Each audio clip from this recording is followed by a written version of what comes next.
Hey everybody, welcome to Wing Talk. I'm your host, Steve Schlesinger. Today is a special Wing Talk. We're going to talk for 2 hours about the brand new FR Sky Ethos. That was Darren. Darren's laughing right now. No, we are going to talk today about the next version of INAV. We're just calling it the next version of INAV because there's no numbers associated with it yet. That's going to be in the second hour. In the first hour, we have a couple guests. The first one's moderator for the INAV Fixed Wing Group, Steven Lydon. And then we also have a special guest, a longtime member of the INAV Fixed Wing Group, who is helping us out with the project that we'll be talking about in the first hour, which is the Project Rosetta Stone. We have Christian Moe, and I can't pronounce his new last name. We'll talk about that in a minute.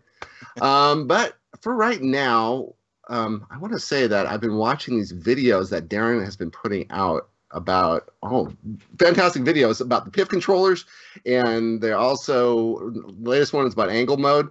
And so I noticed that when Darren threw it over to Marc had the same problem. So Marc, I'm going to help you out here.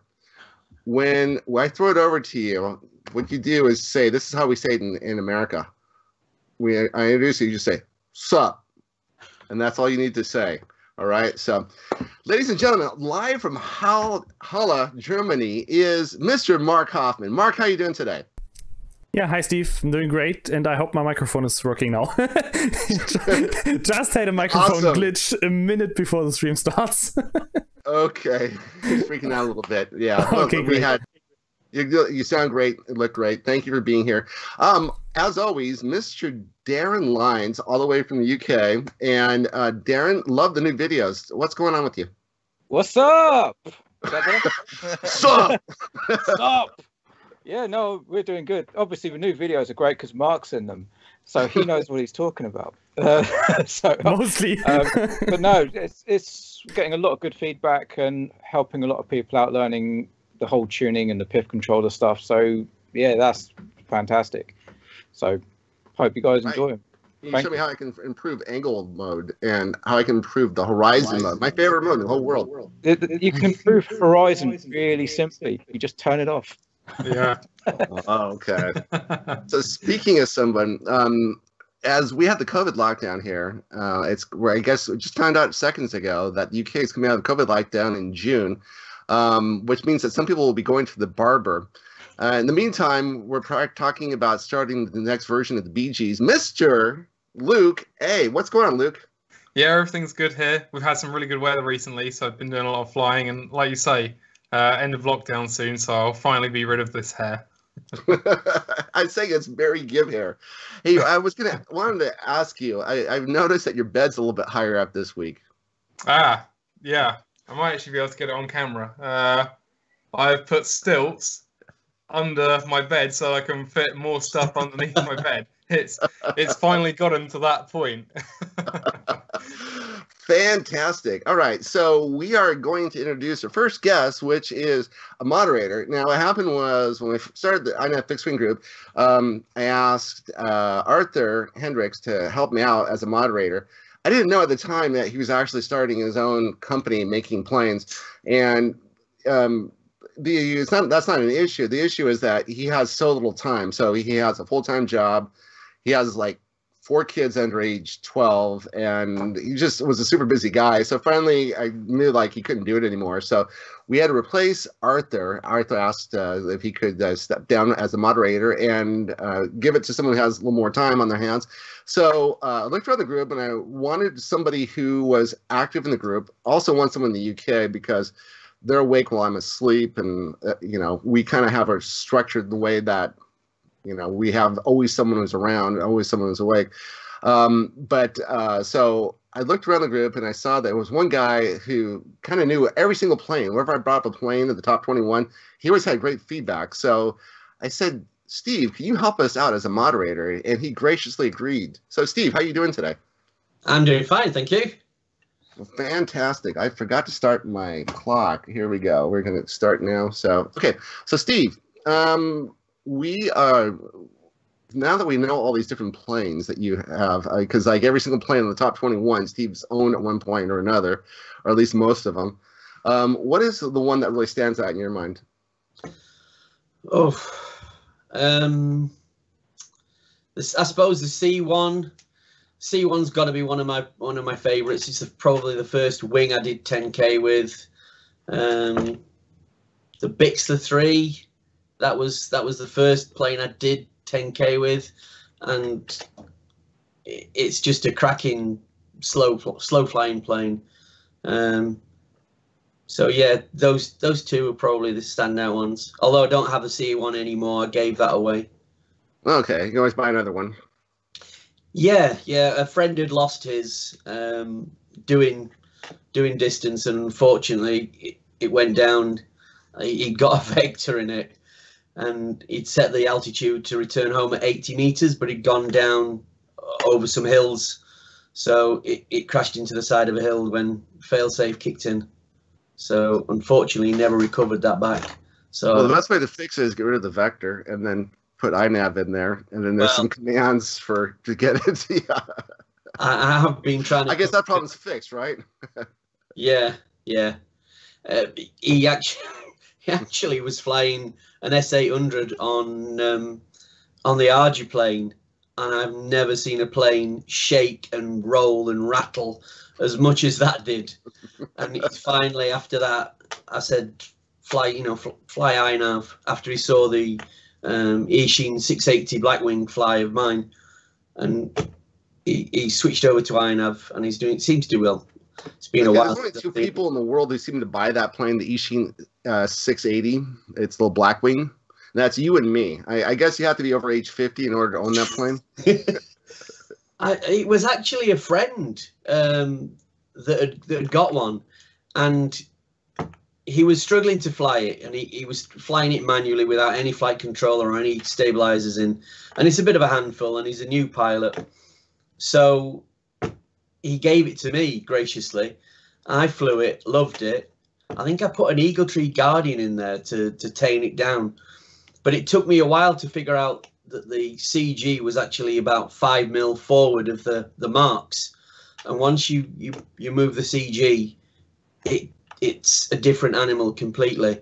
It was basically the Guardian was making it flyable, but once you flew it slow, the thing used to tip stall and fall into the ground. So the Ishin Blackwing is a pretty large. They call it wing. The wing size itself is pretty large. So it is what is it called? The wing chord. Wing chord. Thank you. I just lost my whatever wing chord. So it has a large wing chord, and it looks like something kind of Batman. It's a really cool plane. And when you get the thing flying right around the park, especially, it looks like it's magic. It just kind of like hovers around. And also the other thing I like about the plane is that I put the red bottom. We were talking about these, the Emax 2205 on there. Yep. And with a 6-inch prop, and I had that thing out to 1,000 meters, and I could hear it all the way out 1,000 meters. I could hear it turning around and coming back. I've actually swapped mine out now, the red bottom. I've put an Emax 2207 2400 kV, and I switched to one of the Dal tri-blade, folding tri-blades, and it's quieter. It's significantly quieter. The amp draw is up, and I think the efficiency is down. Whether I'd stick to that, I don't know, but I'm still getting reasonable flight times out of it. But it does seem to chew the amps more with that motor. We're talking about the UK right now. I was going to ask you a question about the UK. You are Darren and Luke both live in the same city. It's Portsmouth, and they're located, I guess it's south in the UK. Yeah, so it's south of London, right? Yeah. We've got So and then you are kind of north, and we're trying to figure out exactly where you're at. And Darren was saying you're above Nottingham. You're north of Nottingham. Yeah, I'm about 70 miles north of Nottingham. I'm probably from Darren, if he's up Portsmouth, it's about 240 miles. Yeah, Wow. I was trying to sort of work out where it is. I was saying it's probably about an hour north of Nottingham, sort of almost level with Manchester, but in the centre of the country, roughly. It's east of Manchester. Basically Scotland. Oh, it is. Yeah, I did go to the UK one time back in around 2006, and when the thing that's interesting about the UK is London is this huge city, so it reminds me of Los Angeles or New York, this huge metropolitan city. And you get on a train, you go like 20 minutes away, you can get outside of Brixton and all these other places, and all of a sudden you're in the middle of nowhere, and you're out in the countryside, and it's beautiful and lovely out there. And so I see all these flight videos you guys are doing. I always notice, like, especially where you live there, Steve, you're like middle of, you can get out there and you can fly over farms and things like that, right? Yeah, that's where I've been today, around the reservoirs, moorlands and stuff like that. A friend took me to another spot, the one again I've not been to. They took one and they went into with the quads in and around the trees and stuff. I lost 2 prop nuts and gave up. I'm not a quad pilot. I haven't flown quads for some time now, and I'm certainly not into that kind of thing. But then we moved to a different spot out in the middle of nowhere on a hillside, and I was flying sort of 60, 70 meters below me on the reservoir. Well, there were 2 reservoirs, so you go across one, spin it around, and go across to the other, and then up on the hills, and there's loads of different landmarks. It was really good. Yeah, you guys are lucky in the respect that you got open land. Out here in Southern California, what happens is if you go to Los Angeles and you go drive an hour south, you're in Orange County, and you are still surrounded by stuff. And then you get into Camp Pendleton, you can't fly anything around there. And then you get into San Diego County after that. And so there's like, in order to go out, you have to go east out into the desert. So it's kind of not like what you have there in the UK, where you can go 20 minutes away and get someplace nice to fly. And I guess that parts of like Norway are like that as well, right, Christian? Yeah, absolutely. Yeah, absolutely. Absolutely. Okay. All right. So I was going to ask you, as far as being in the group, how long have you been in the INAV fixed wing group for? Is that one to me? I don't know. It's probably about a year or so now. Okay. Maybe, yeah, it's not a great deal. Okay. So again, somebody told me about it because I didn't even know until then. A friend recommended it. When we talk about people in the group, we're pretty much everyone here is hands-on when it comes to what we do as far as the planes are concerned. We have more planes than we know what to do with, and absolutely love the hobby. What do you think about INAV? How long have you been flying INAV for, Steve? I got in at the very beginning when, I can't think of his name now. Rag the Nuts. Oh, Matthew Ogborn, yeah. When he was doing those videos, and I went along with those, and got an omnibus. So the 680 Blackwing, before I've just updated it to 2.61 because of the DJI that I've recently got. It was on 1.8, and I flew it on 1.8 because I'd trimmed it and I'd done the tune, and it flew well. And I'm of the opinion, if the thing flies well, you leave it alone. You don't start messing with it. And it was flying better then than I'm afraid to say, that it is now. It still needs some work, but I'll get there. What is that? 4 years worth of updates in one go? It must be about that. Yeah. Unfortunately, I would have left it, but DJI needs 2.5 or above. And I also had to do the different software, the FD, to be able to use a soft serial, so that I could put the DJI OSD on. Yeah, I think 1.8, that was about the time when I started to touch INAV the first time. Yeah, about the same here. Yeah, it's about 1.9 for me. So remember 1.7. That was the first one I was on, was 1.7. Wow, that's some like old school stuff. The first one I was on was, I think, 1.5 or 1.6, the one that still supported what was it, the Acronays? Rings a bell. Can't remember the name. Yeah, those boards. I had a bunch of those Ace boards. So that was the board, first version I used. But at that time, 1.8 was out. So yeah, the pre F3 boards. yeah, one of the F1. Nace 32. Nace 32. That was it. Yeah. I still have one laying around here. Oh yeah, I have loads of the Nace 32s. I used to run Clean Flight on them. So yeah, I think the Omnibus was on 1.6 or 1.7. Obviously, then I went to Maytech. And honestly, once I touched Maytech boards, I've never gone back. They've all been Maytech. The good news, Steve, is that I did some testing on the next version of INAV, and the plane I used to test it with was a Blackwing. So this was, I took it out. I did the first tune with it, which is just the auto trim. Actually, the plane was already trimmed, but I did an auto trim with it. And then the next one was an auto tune, and the thing flies beautifully. So hold on to this plane until the next version of INAV comes out. You'll be absolutely happy with that. Well, Steve, hang in there with us. Feel free to jump in. We are going to introduce a guest now, all the way from Norway. So this is a guy who was in the group when we were first starting. And so what would happen is in the first, I'd say, a couple of months of INAV, everyone had questions, and we had lots of videos of people crashing. And there's this guy from Norway has these absolutely perfect videos of him flying through snow-covered mountains in Norway. And I'm like, wow, this is so great. And he's like, oh, this is my 5th version of the S800. And I remember having a conversation with Arthur Hendricks. Arthur's like, this is the worst plane that was ever built. Throw it away. Do yourself a favor. Give it to someone. Get rid of it. You do not want it. Your life is going to be so much happier.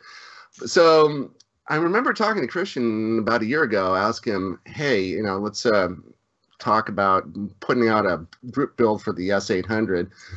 So this idea floats back a while ago.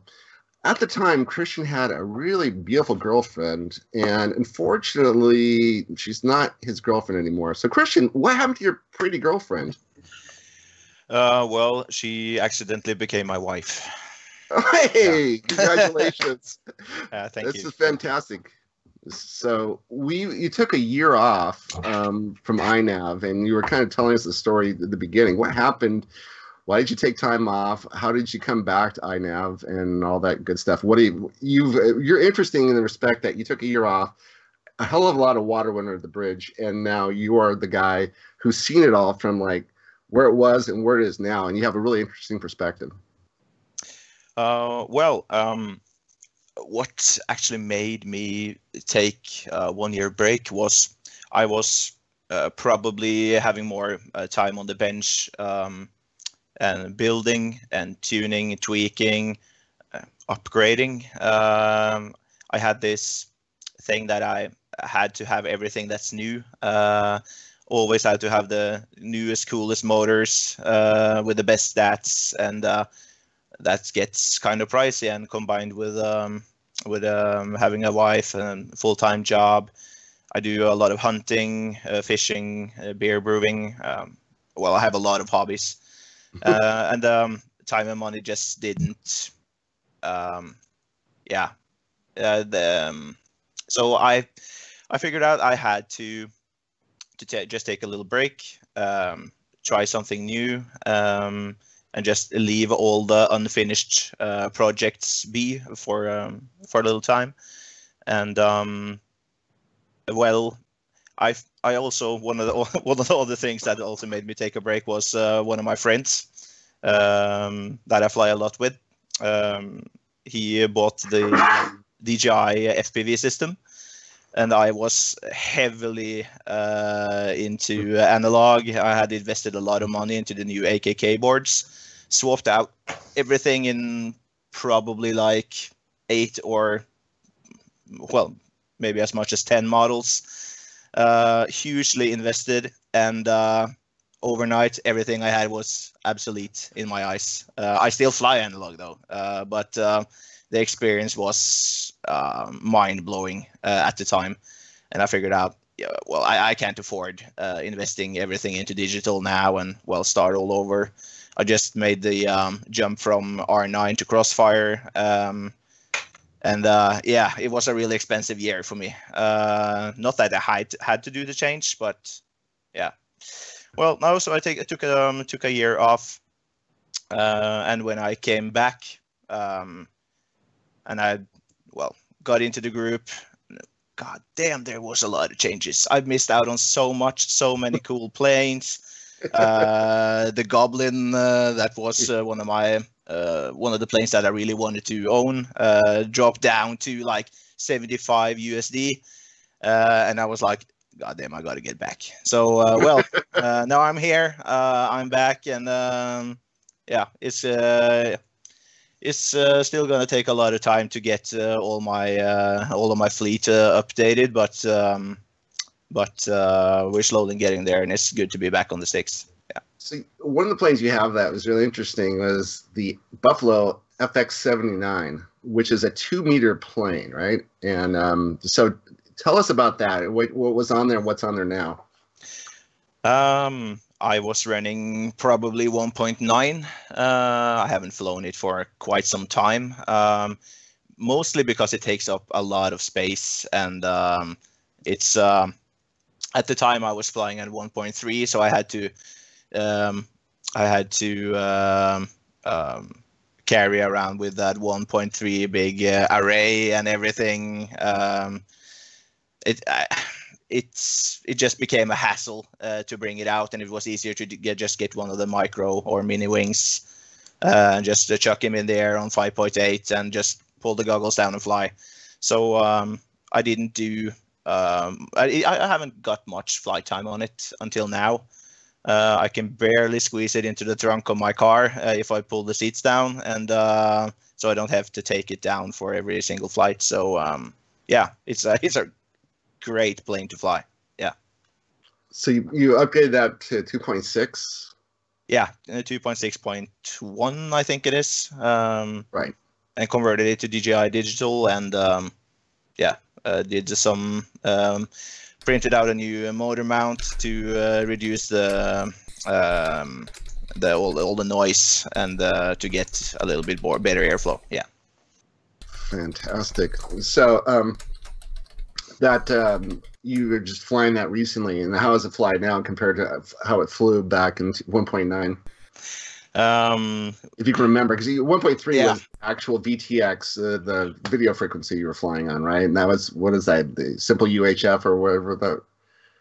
I was flying a Dragon Link at the time, and Range Link. It is Range Link is the name, and I had these part-tom video transmitters, and yeah, it was pretty old school, but at the time I upgraded to the Matek F405 when that was new, and I previously flew that plane on ArduPilot. And I was also heavily invested into ArduPilot as well. Walk out of here with your face in shame. Yeah. But the simplicity of INAV, it's what caught me when I saw the videos that Matthew Ogborn in the UK made. Everything felt so simple. The OSD was integrated, and so yeah, but the flight performance now on 2.6 compared to 1.9, well, I didn't know how to tune planes, first of all. I think I just uploaded a preset that was kind of similar, but well, it flew pretty sluggish. So when I just spent a little time in tuning the plane now, it feels very great. Also, it's my favorite plane to fly out of all of them. Yeah. Wow, that's pretty cool. So speaking of planes, you have a nice little collection of planes behind you, and maybe you can show us which. You can probably switch cameras here so we can see this. Here we go. Look at this. All right. So. Here we have one of my black and yellow wings. The one to the left is the Caprinia 2, which have seen better days. There we go. This one is still on 5.8. I have had a lot of cool flights with it. It's still operational. It's running, the F722 wingboard, and it's still rock solid. But because of the weak mounting here in the nose, it tends to break if you have a less favorable landing. So that really sucks if you're up in the mountains and carrying your wing, and you just get one flight before it's totally broken. So we actually, in the group, we have a website, INAVfixedwinggroup.com, and on there is somebody gave settings for that particular plane. Have you happened to see that? No, that plane is probably still on 2.3, I guess. Okay, well, time to upgrade that and check out the settings. It's on the Facebook, or not the Facebook group, but our website. And there should be links in the Facebook group to our website. Next plane, please. Yeah, if I can do this without pulling the plug. This one is my newest build. It's the AR Pro Wing. Beautiful, look at that. Yeah, it's the quality feel is about the same as the Caprinia, and it does have a GoPro 7 mount up in front. Printed that one in TPU. Easy to mount the DJI air unit, and here I'm running just a Crossfire Nano TX. I swapped out the foam L1s with the balsa ones, painted them in yellow, and laminated it in. I had some leftover laminate from my Drac. It's not quite suitable for laminating such small things, but because it's very stiff. But I managed to get it on there. This one is running actually some parts from my deceased S800. So the soul carries on, so to say. It's just I just swapped out the PDB with one of those FC Hub wing PDBs, and reused the Matek F405 STD boards. That Those one, are great. Yeah, and it's very, very inexpensive, and it's got all the features and UARTs that I need for my use. So it's a clean, simple build. I'm running a Byton BN220 GPS and simple Racer Star 80 amp ESC, which I have used in different planes earlier with great success. Great, fantastic. And the next one here is what's left of my S800. Oh, it's a sad sight. Yeah, it's not looking looking very great right now, but I have plans to just glue it back together and make it a zombie plane or something. It's been with me all around Norway. It's been mountain surfing up in the north. And it's been really great. So let's take a look at this plane really carefully. The first thing you'll notice, maybe Darren, what do you see it looks different about this plane? Well, the thing that stands out the most is the balsa elevons. Okay. Which, great upgrade. Okay, and maybe you can turn it sideways a little bit more so you can see. Yeah, different ringlets. Yes. Different wing central fins. Yeah. And center fins. Yeah. So it's like a how is that big wing from TBS called? Can't remember the name right now. Zephyr. Yeah. Yeah, it's actually everything on this plane is stolen from the original Zephyr, the hardcore series that Chris Click over at Right Wing in USA designed. And the winglets is actually just scaled down Caprinia 2 winglets that it's not very easy to see, but I implemented a little notch in the side of the S800 wing, so it can take a lot of more hits before it breaks off. And it makes it easy to line it up every time if something breaks, and you can just break it off and just so the alignment becomes perfect every time. So that's one of the few changes I made. Yeah, the center fins is actually just I just cut these myself. It's Coroplast. Yeah, it's Coroplast 4 mil. It's the stuff that you usually see on, again, right-wing models. I own quite a few of them, and I like the feel on how they fly in the air. So that's how everything started, I guess. It's let's see how we can make such a inexpensive, cheap, durable, and horrible flying plane. Just let's see if we can make it fly a lot better, and it does. Yeah. That's the main reason why I focus on this plane, is because of you in particular in the group, was the idea that here's a plane that if you buy it, take out of the box, you fly it. I guess now that Leslie has actually built one stock and he's used some of the new defaults and he's got it to fly and he's okay and he's pretty happy with it. It's really his first small wing for him, but it's not a great plane, unfortunately, right? If you were to build it as it is. And what's cool about it is that it's really a plane that's designed, I'd say, for crossover quad pilots, because you can take one of the motors that you have laying around and it kind of goes together. If you understand how to put a quad together, this plane is not very difficult to put together.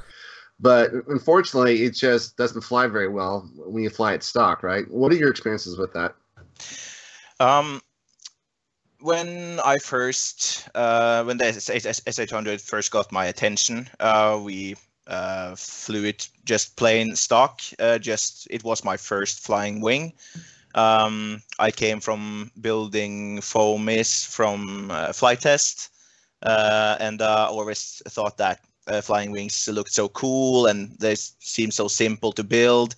I owned a few quadcopters at the time, so I figured out, okay, let's give the S800 a go. It's like $35 or something, and ordered one, built it, and it flew well like shit, honestly.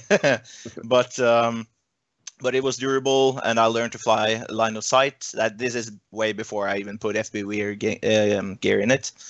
And one of my mates also bought one, and we flew like combat, and we were trying to hit each other, and it was a really fun plane to do that sort of thing with. And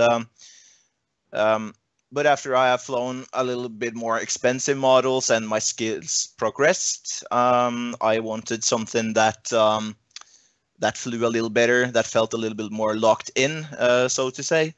And so I owned quite a few right-wing models at the time. I had the Hardcore 44. I also owned one of the VAS models, video aerial systems. And I just love the way those planes flew. So my thought was, what if I implemented one of the things that made these planes fly great onto this inexpensive design? And that's how all this, this journey started, I guess. So I started out by switching out the foam ailerons. This is actually one of the first revisions, so to say. This actually started out as that miniature version of the S800, the S600. Oh yeah. Well, they basically cut it in half and put them together. Yeah. I built one of those, and me and my friend, we actually discussed this the other day. That one of those Chinese models, like the C1 Chaser, the Wing, the FX61 and 79, all flew great, and they all had these aero style winglets.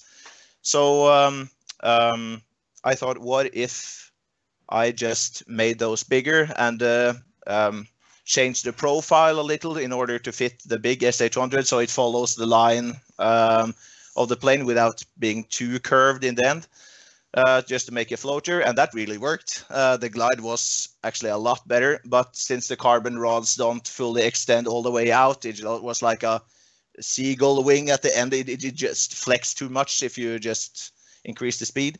So I scrapped that idea. But what really made the biggest difference was actually the balls allowance.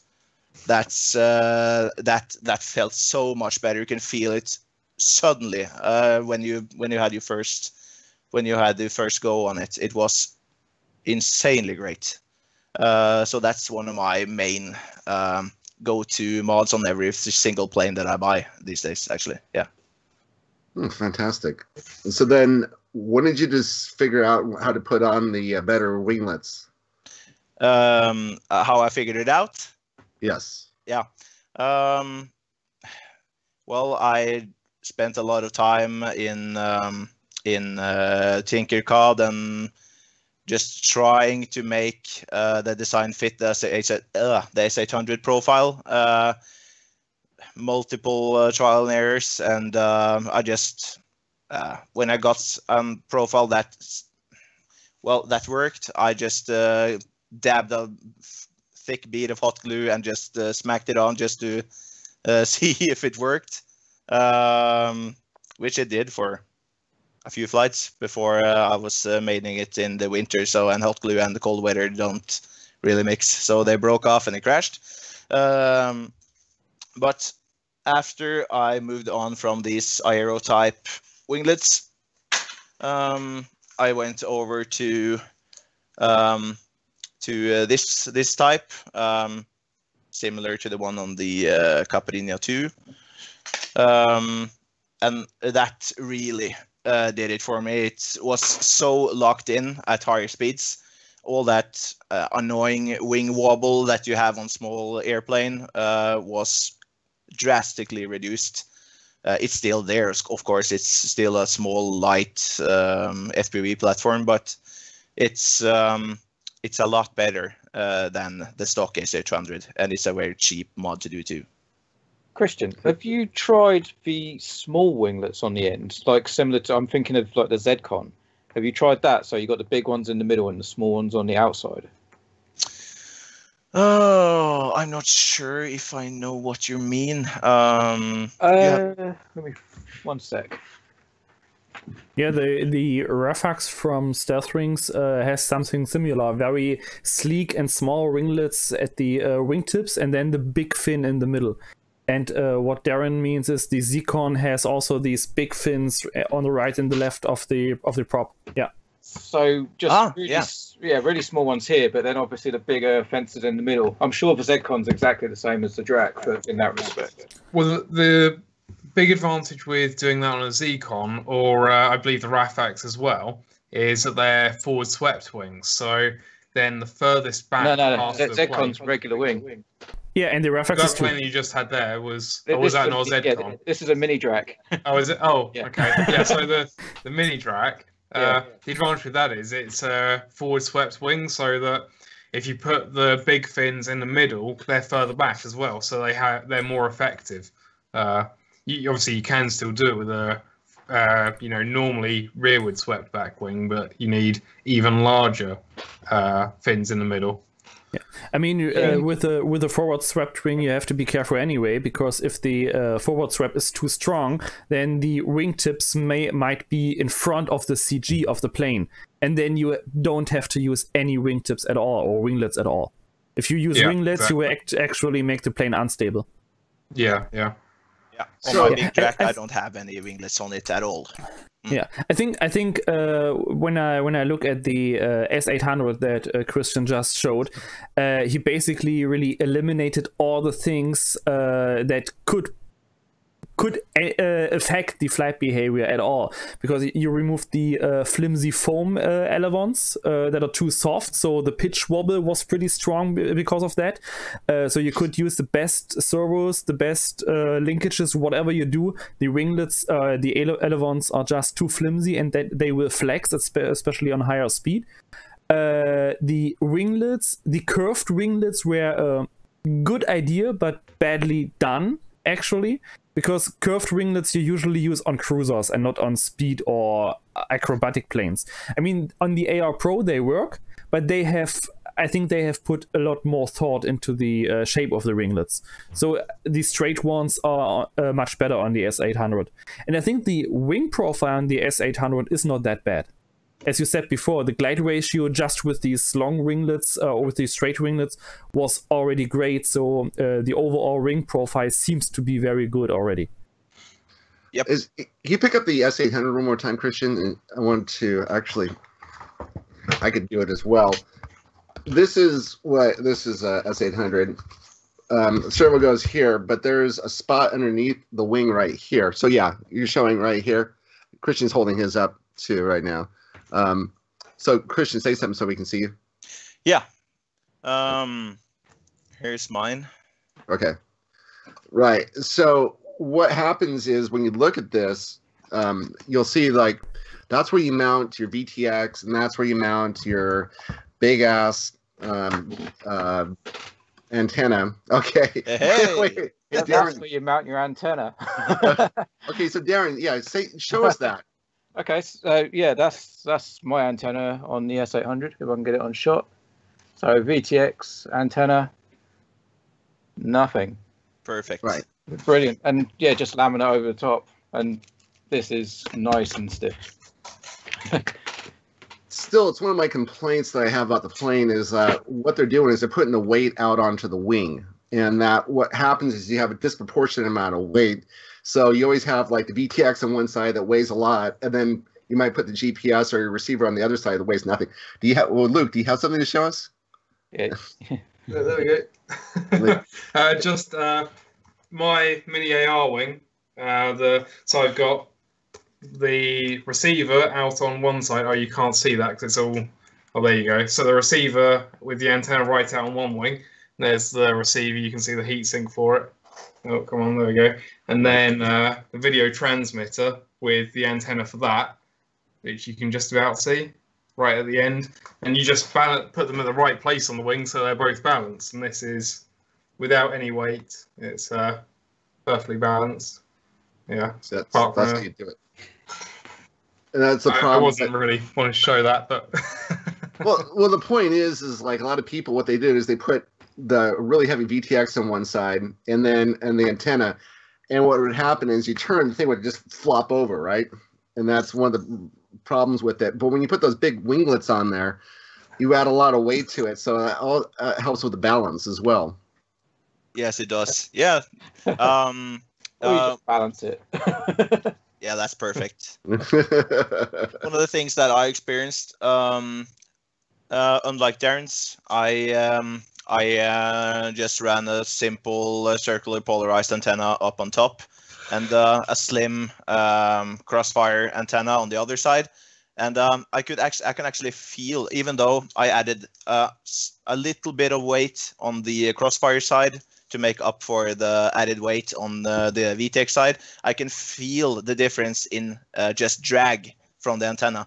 So mounting it like Darren did is perfect, and you can get much more speed too out of it, and a much more efficient platform. Yeah. But why not bring it closer to the fuselage? As long as you're mounting it, why use those bays? Separation. Yeah, separation. Yeah. yeah, you want them as far as possible. Yeah. So Yeah, Darren, go ahead. I was just going to say, if you're just flying quite close to you, it doesn't really matter. You could shove everything in the middle. But if you do want to push things, you want as much separation as possible. Otherwise, you're just hindering yourself. And yeah, there are people in the group who have said that they have the issues with the weight. But as Luke and I've just shown, you offset the balance so that it balances on that axis as well. If Yeah, you I do can just sink everything in, even better. I do just want to point out, when I balanced it, it was actually pointing slightly to the side, and that may have It's not. It is balanced. Trust me. I just wasn't ready for the demonstration. So yeah, that rate distribution thing is also really important. I recognized that the first time on the Talon GT. It has its compartment very far out, about 10 centimeters away from the wingtips. And I have on one side an AKK FX2 with a 3D printed air scoop or air inlet and a heatsink on it. And on the other side, it's just an R9 Slim Plus receiver, so very lightweight. And every time I launched the plane, I couldn't do anything. It was always banking to the left around 45 degrees first, directly after launch, before it leveled out and flew straight. And after a while, I decided to just put around 15 grams of weight on the other wingtip. And since I did that and the plane was completely balanced, it launches straight away. So you really see that difference. Also, the trim is different. And that small amount of weight can do a lot if it's outside in the ringlet. In the wingtip. Yeah, and it's not just that even. Obviously, on launch, you'll have a big problem, and you always have that trim, which will be creating inefficiencies and stuff. But, you know, if you imagine now you go upside down, well, the weight is acting on the opposite wingtip. So you put in the trim to account for it being, you know, pulling in one direction. Now you're upside down. You've got double the trim in the wrong direction. So it's, yeah, absolutely. Yeah. Interesting. So with those winglets, I think those winglets weigh about 15, 20 grams each?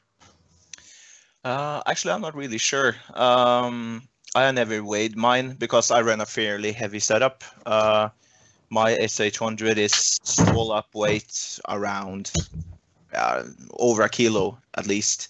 Wow. So it's it's heavy. But that's actually one of the things that makes it a little bit more stable in the air, combined with the mods that we have talked through now. I would like to mention one more thing about these winglets. I'm not sure if it will show on camera, but they are actually a little bit more meaty on the underside. Yeah, it's just like the Caprinia 2. They are slightly more, they're not perfectly centered. And what that does, I made this one like a fast cruiser. I had that one in mind, cruise speed around 120 kilometers an hour. And I wanted everything to I wanted it to fly on rails. I didn't want it to be like acrobatic or something. But with the heavy weight and the center fins, the heavy winglets, the balsa, that really made it a much better flying plane. And I also used the motor extender that comes in the kit, just to bring it a little bit away from the body to get a little bit cleaner air. But then I smacked on this center fins and it made it a lot more noisy, and so I'm not sure if that really helps, but it looks cool and it flies really, really great. So it's not the most efficient platform by any means, but it's tailored after my flying style and it works. Yeah. Okay, so as long as what I really want to point out here was that what you've done is taken something that is started off as one thing and with some modifications made it something else. Have you built a plane, it's a PMP plane, out and just taken it and built it and flown it as it comes out of the box? Yeah, I have. The models that I don't really touch is the FX models from Zeta. Those are excellent, great, perfect models. I haven't, of course, not made any changes to the right wing models that I have because they are as good as it gets right out of the box. But yeah, like I mentioned earlier, one of my favorite wings these days are the FX79. Just right out of the box, it just flies great. It's glide for days too. Okay, so you have some planes that fly great right out of the box. Like, for example, the new AR Pro. If you were to build that stock and kind of keep it sensible, that's just a great plane. Yeah. But if you take some of these other planes that you take right out of the box, like, for example, this plane you have in particular, that's 800, and you were to fly it, you're not going to enjoy it as much, right? For me, no. I've had quite a few hours in the air, and you get like this preference on how you want your planes to fly and how they should behave on certain speeds. And no, so the S800 doesn't tick any boxes for me, just plain stock. If you're not using it as a line of sight combat plane, then it's probably great. But for the best FPV experience, I would certainly do the mods that we have gone through now. Yeah. Right. And the idea is that there's a lot of planes, and there's a lot in the group in particular, even planes that fly pretty well. You can do some simple mods. For not too much money, you can buy, you can print out some 3D parts for it and make it even better. So that's kind of the whole idea why we want to start off with the top 21 planes in 2021. The S800 was number 5. So people still love it. But the idea is if you buy it as a kit, you're free to modify it. And so with the time we have remaining, I want to talk a little bit about what's coming up here for this next month, which is we're going to get into something called Project Rosetta Stone. And what I've noticed in particular in the group was there are a lot of people who are active members in the group, and it turns out they're flying FPV. It turns out they're using Copilot. It turns out they're using anything but INAV, and they're afraid to get started with INAV. So I wanted to come up with a platform which was real simple, that we can all start off at the same time and build together, and then have people ask questions so that we know this week we're going to start off here, and everyone is going to be in the same boat. So the first week, for example, we're going to be talking about getting your flight controller plugged in and getting it to work with your computer. And that sounds like really simple and basic, especially if you work with Betaflight, but there's some people who cannot figure out how to get the flight controller to work with their computers. So we'll get past that, and then we're going to get into setting up the flight controller. So every single week, and you are free to do whatever you want. You could build it just like a straight out-of-the-box kit, but we have available to you the mods. And so I know, for example, that Leslie has been documenting his build, and I've been documenting my build. And part of the build process is those winglets. So, Christian, you have an announcement about those winglets. Yeah, I will make them public, so everybody who's doing the Rosetta Stone build will have the STL files available. And I will also gladly share the measurements for the what's it called, the center stabilizers too, for those who want them. Yes. If that's what you're thinking about, Steve. Yes, yeah, that's what I was talking about. Whew, great. Fantastic. So yeah, and people will ask, can we get what will happen if you were to make a I want to do this, but I don't want to build an S800. I'm going to start off with another plane. Join along. We'll love to have you. You can make it an AR Pro. You can make it a Bixler. You can make it Mini Drac if you are so daring. And we will, we're going to follow the process all the way along. And it's going to be easy at first. Then all of a sudden in the last month, when we get into, in particular in May, when we have you start going out and throwing the plane around, I guess Darren, behave. What's going on? No, it's for Luke's benefit. Don't worry. When we start off in May, we're going to go to. It's going to get harder because we're going to have you go out in Maiden, and we're going to have you get manual trims down. We're going to show you the process from start to finish, the correct way. And right as we're doing this, the next version of INAV will come out. We'll talk about that in the next hour, but I have a feeling what's going to happen is it might not work out exactly with the timing. Hopefully it will. That would make things so much easier if we could do that. All of a sudden I've got echo. Yeah, just to explain what's going on, that's the butt plug motor mount I have for my mini AR wing. So no one can see anything, yeah. So it extends it, right behind the wing, and it's, still louder than a tractor plane, but much quieter than the stock mini AR wing. CG. So at least don't fly backwards. Yeah, exactly. The penetrator. Well, the thing about it's interesting about Luke is that Luke, he doesn't get very many kit builds. He mainly builds his own planes, like the netball, for example, and things like that. Crazy. Yeah, I really hate getting kit build planes because I got this mini AR wing with the idea that I'd get in and it'd just be a beta plane. I wouldn't do any mods to it. I'd just fly it as is. And all of a sudden, it's got a 3D printed aerodynamic nose, it's got the motor, it's got carbon fiber and fiberglass wingtips. It just gets out of hand because I can't handle how bad everything is on its stock. So yeah, I need to just give up on kit build planes. I spent more time on the mini AR wing than I have any plane I built from scratch. He also has. Do you happen to have it handy? The Radian. The Radian is in Yeah. multiple pieces at the moment. It has been for about the last. At least the tail of the Radian. It's just 6 crazy. months. So this is the Radian at the moment. Things hanging out of it and stuff.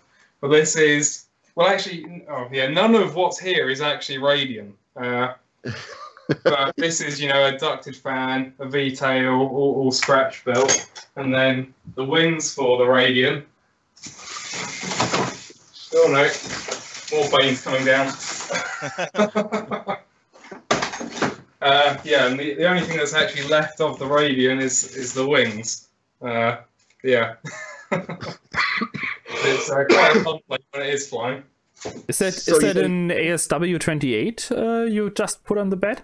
Yeah, that's an ASW28. There's also a few other big gliders up there. Okay.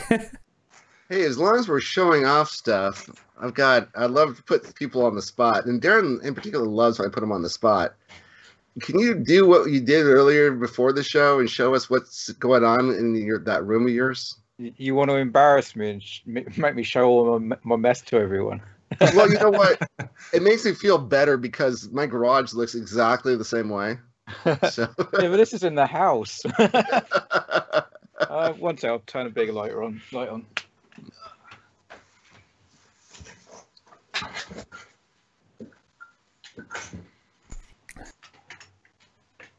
So yeah, actually, when Darren showed his room before, I was also feeling much better here in my little cave. Okay. Right. So this is where everyone. Oh, where's the cable? I need to get something on screen so I can actually see it as well. Okay. So this is what everyone usually sees, which is reasonably tidy. Yeah, the 5 feet of cleaning in this room. Check this out. 5 feet. Before I do my build, so the camera rig's up there. So I've got a couple of planes up there. Behind the FW190 is the Riot, which I know Steve likes the Riot. There's up on that shelf there's a few as well. So I can't really stretch this cable anymore, but there's Viper Jet, 2 Acro Watts. Another Nitro, that's the Zcon, a few wings, and then we get to the mess. So I used to do a green screen when I first started, and that's why. But yeah, you can see there's Ranger 2000, Phoenix 2000. How do you have so many boxes, Darren? Stuff to build. So that's all. Have they all got planes in? This one here is a Magnus molded glider. Okay. That's actually the Oculus box. That's the mini Talon that I've had for about 2 or 3 years now. I've got that box too. Yeah, Rafax, Nano Goblin. Luke was not here when you showed it the first time, right? No, that's right. Yeah. So mini Talon, Rafax, Nano Goblin. That's the Dragons box. There's another box that I don't actually know what's in that. I know I've got a Zaggy type glider somewhere. Over there I've got the box for the Ranger, couple of wings for a 2.9 meter glider that I need to fix. Crosswind Mini, couple of C1 chasers I'm working on, Phoenix box. Yeah, the that thing is awesome but deadly. It's like a GB profile foamy. Yeah. Yeah, I had one. Is that the Hobby King one? Yeah, someone at the Looks like it, yeah. flight club gave it to me. Yeah. But the CG is way off on it. It's so tail heavy, and every time I flew it, it's lucky it came down in one piece. How many times have you broke the motor mount? Only the prop broke actually. Oh, that was on the last flight, but I've took it up about 4 times. It's definitely CG because it was doing exactly the same problem inverted.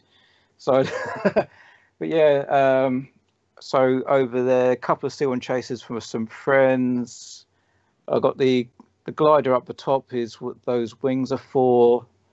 There's another glider which apparently is a Graupner, but I'm yet to actually identify it. But behind that, 2 boxes are Nike Evo hotliners, my extra. Behind the extra, there's another S800. There's a AR wing in a box in there. Lots of stuff. Then up in that corner, there's the Mini Drax, the Goblin, and yeah, so lots of mess. All right. Yeah, thanks, Steve. Well, you know what? There's 6 of us here, and 4 of us are married. So there's Darren. I think is most evolved of all of us because he keeps the mess in one place that the wife can avoid. Well, yeah, exactly. She does. She bought me the crosswind. So long as the mess is in here, she doesn't care. Wow, that's awesome. So Christian was telling us a story about having a new wife. He's turning red right now. Tell us about this, Christian. My wife was actually pretty happy that I took a break from the hobby because I left loose wires, soldering irons, boxes filled with foamies all around the house. She was probably on the verge to leave me at one point because I made such a mess. But she actually was one of those who said, well, you should go out flying again. But she probably wanted me out of the house since I work from home now because of COVID and everything. So she just wanted me out of the house, I guess. So, when I started to upgrade and built the AR Pro, she was yelling to me for days to clean the dinner table. Because I needed all the space, to build my planes. And my basement is I can't even walk down there anymore. It's filled with boxes with unbuilt planes. My place is just like Darren's. I'm glad I'm not the only one. It's so many boxes that I can't take one single step without stepping on something. So I have to it's like the wall is lava, where you have to jump from place to place in order to go through the room. It's horrible. So she's not very happy with me right now. No. I'll say something really positive about your wife, though. So this is something that we actually have something in common. My dad recently started looking into Ancestry.com, and he's traced our family back to Europe, back to the 1800s. And we had on his great-grandfather's side or something, way back when, he came to the United States, and he had this long Lithuanian last name, Zuzeski or something like that. So he marries this girl, and her last name is Levine, and he said, that's a great name. I'm taking it. So, Christian, tell us what happened. I remember you as Christian Moe. Then all of a sudden, your last name changed. Yeah. The story behind that is my wife's last name is Fagerhus. It's probably an old Germanic or Germansk name. It's I don't really know what the meaning is. Fager is beauty or something, and hus is house. So I don't really know the meaning behind it, but yeah. and well, her father only got girls, and they were the last people here in Norway with that name, and yeah. So I took her last name, and yeah, that's the story behind that. So now I got a new last name. Fantastic. So that's beautiful. I love that story. It makes you a cool guy. So that's going to wrap it up for our first hour. We're going to take a 90-second break, and we're going to come back, and Mark and the guys are anxious to, I'm watching Luke right now in the background. You can't see him, but there are planes going in and out of the background, and he's organizing them. This is amazing. I wish I could show this. This is so... Luke, say What's something. This? Do you want me to say something so that people can watch me put up my planes? It was just like five we planes at a time coming in. It was I think people get the impression that because like all of the planes on my wall are small planes, I only have really small planes. But no, all the big planes are up there or downstairs. I have an idea. We leave Luke's camera on during the break so he can tidy up and everyone can watch. Yeah, perfect. Cool. I think we should start these talks. You know, we're looking for a logo, a mantra to start off with. We should start off like the 12-step program. Hi, my name is Mark, and I'm an INAV not addict. And everyone says, hi, Mark. Okay, guys, let's take a 90-second break, and we'll be right back. I'm going to hit reset, and we're out.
Welcome back to the 12-step program for INAV. I'm your host, Steve. We're going to get into our second hour now. I just really wanted to tell everyone how much better I feel knowing that I have the exact same problem that Darren has, that Luke has, that Christian has, Steve has, and Mark has. Everyone has this problem. If you're into INAV, you love INAV. And I'm sure you're going to want to know what's coming up because this next version of INAV is going to be absolutely insanely good. I mean, it is going to be something that's a game changer. So you really want to pay attention to what Mark and Darren have to say. I'm just going to hand it right over to Mark. Mark, tell us about this. Yeah, Steve, you should start in the marketing compartment somewhere. So I have a degree in marketing from San Diego State University, by the way. Yes. Okay, great. Yeah, so next version of INAV is, I would say, around the next corner. It's a little bit time to go, a little bit development to do. I'm pretty close to some of the developers like Alex and Andreas and Pavel, and yeah, they are working on some great new features, and some of them Steven and Christian will for sure love, and everyone who uses DJI FPV. And also people who are too lazy to dive deep into the tuning should also listen now. Because INAV 2.7 or maybe INAV 3.0, it's not final yet how the next version will be called. Because the changes are so big. We'll have a few great new features. Like we talked in the last Ring Talk already about the new autotune. I think, if I remember correctly. So the autotune will be partially overhauled. It will be able in the future to calculate the plane rates automatically. So you don't have to fly anymore in manual mode, make rolls, make loops, count the frames of your DVR recording to calculate how fast the plane actually can turn on one axis. In the next INAV version, INAV will be able to do that by itself. So basically, that's really important. I just want to say that I've been watching your video tutorials, and so you and Darren have been going over INAV, and right, the thing about rates is something that you guys spent a lot of time on the first episode talking about, right? Yeah, exactly. So the rates are very, very important to have them set before you actually auto-tune in the current INAV versions, because the PIFF values will orient themselves on the current rates. And with INAV 2.7, or let's call it the next INAV version, it will be able to automatically determine how fast the plane can roll, how fast it can yaw, how fast it can pitch. And it will do that with some headroom for the controller to still stabilize even in rapid maneuvers. So the tune will not be too aggressive. It will stay gentle, but it will be much easier, especially for beginners, to tune it. So yeah, that's a question that Leslie asked. He was in particular. He asked me this, and I said I would ask on the show. What he asked was, can I set my rates lower than what they should be in order to get a more gentle flight out of a plane? Yes, absolutely you can. So the rates we usually determine are only the max limits of the plane. That should not be passed, because if the plane cannot turn faster, but the flight controller wants to turn faster, this will cause overshoots, this will cause I-turn wind ups, and bounce backs and all strange stuff. And especially in navigation modes, this can actually cause into stalls because the plane is over controlling, banking further than it should do, and this will make things much easier. And together with this new auto-tune, there will come new presets for the configurator. These were merged just today in the morning. And what that means is all the current presets, like the S800 Mini Drag, AR Mini, Dart 250, what else was there? I think there were some presets in the configurator. They will all be removed in the new version. They are not needed anymore. So we only have two presets. One is for flying rings and one is for conventional airplanes with a tail. And you just plug in your plane, you set it up, you select either tailed plane or flying ring preset, depending on your plane configuration. You set up your mixer, you launch, auto trim, land, and then you launch again and do auto tune, land and save, and you are done. The tuning is basically complete. So this will make things much easier, and gives you makes you much less work than before. Of course, you still can fine-tune the tuning afterwards. If you want to have your plane more aggressive and use more of the available servo throw to get even faster, more agile, you can do that by yourself.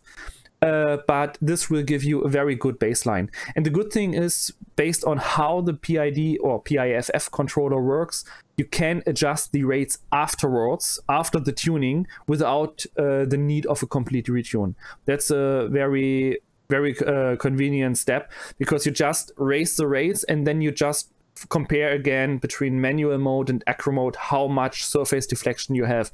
And you can raise the rates further and further until you reach the servo limit. Then you shouldn't go higher, of course. Interesting. So you can still use that the masterclass tuning document for rates if you wanted to see. You can count frames to see if you can get a little bit more out of it than what INAV suggests. That's not even needed anymore. I think we can completely remove that part for the rate determination in the first place. We just have to move the part for the maximum surface deflection after the tuning at this point. And then you can adjust manually your rates afterwards, but you have to be aware that you don't saturate your servos with higher rates. That's the point. Okay. And another big thing that will likely come, it's already merged into the master, but it needs some fine adjustments yet, some more testing. The PIFF controller will get an overhaul, and we will now get a PIDFF controller. Wow. And woohoo, finally. Yes, finally. Luke is happy about that. So it was so close. We went from PID to PIFF. All we had to do was not get rid of the D. It would have been amazing. Yeah, true. Absolutely. So at this point, for everyone watching the stream right now, in the or who's watching the recording right now, please pause at this position, go to Darren's channel, look at the first part of the PIFF controller explanation to understand what I'm talking about now. What the PIDFF controller will allow us, we can raise the P value of the controller way higher than it's right now. So I think Alex will triple the value that's currently calculated. And then we add a derivative value 2 to dampen overshoots. So this will allow us to have a much stiffer, much stronger wind and turbulence compensation. You will still have a jittery plane if you fly in turbulences or in strong winds, but INAV can compensate much stronger without getting overshoots on fast rolls or loops or whatever. So the flight characteristics of the plane will change drastically at this point. And one important note is, at this point, do not take over the tune from INAV 2.6 to the next INAV version. If you update, you can load back your diff. That's in the first place, that's no problem, but then you have to apply one of the default presets and just do an auto tune from there, and you are done. So yeah, anything about that? Yeah, that's so what I worked on was the first part of this. Then I actually had an early version of this, and it's one thing to say, like, I'm excited about the next version of INAV, but it's kind of like when you land on a different planet and you don't know if there's aliens outside that are ready to eat you. You know, you're the first one out with this, and you're taking your plane out and you're doing this. So yeah. But it was actually a small black wing, and the thing flew phenomenal. So I don't know what I had in the process. Maybe it was the first step, and maybe we're on to some more improvements. But it was insane how well this thing worked. Yeah, actually, what you have tested is not the new PIDFF controller, and I think I'm not sure if your version had the automatic rate detection already. It did have automatic rate detection. It had it. Okay, great. Yeah. So Steve already tested that, and another feature was also in that firmware, but it's not yet the new PIDFF controller in that one. And what made the plane actually fly that great was the new preset. So the new presets are selected with very low rates, very gentle flight characteristic. And basically, you can use that for made in any plane from a 600 millimeter scale up to 2.5 meters or so. The only plane I know of we had some smaller issues was an ASW 28. That was why I was curious if Luke has one. Yeah, I have one of the SW28s. Yeah, so the rates, the new default rates are 180 degrees per second on roll and 90 degrees per second on pitch. And the ASW28 is not completely able to achieve that 180 on roll. So, and the only problem we saw was that in navigation mode, if you use return to home with these defaults, then it was a little bit overshooting in banks, and the banks were a little bit steep, so it was not perfect. But everything from 60 centimeters or smaller up to, let's say, 2.4, 2.5 meters can actually fly and be mated with these new default values.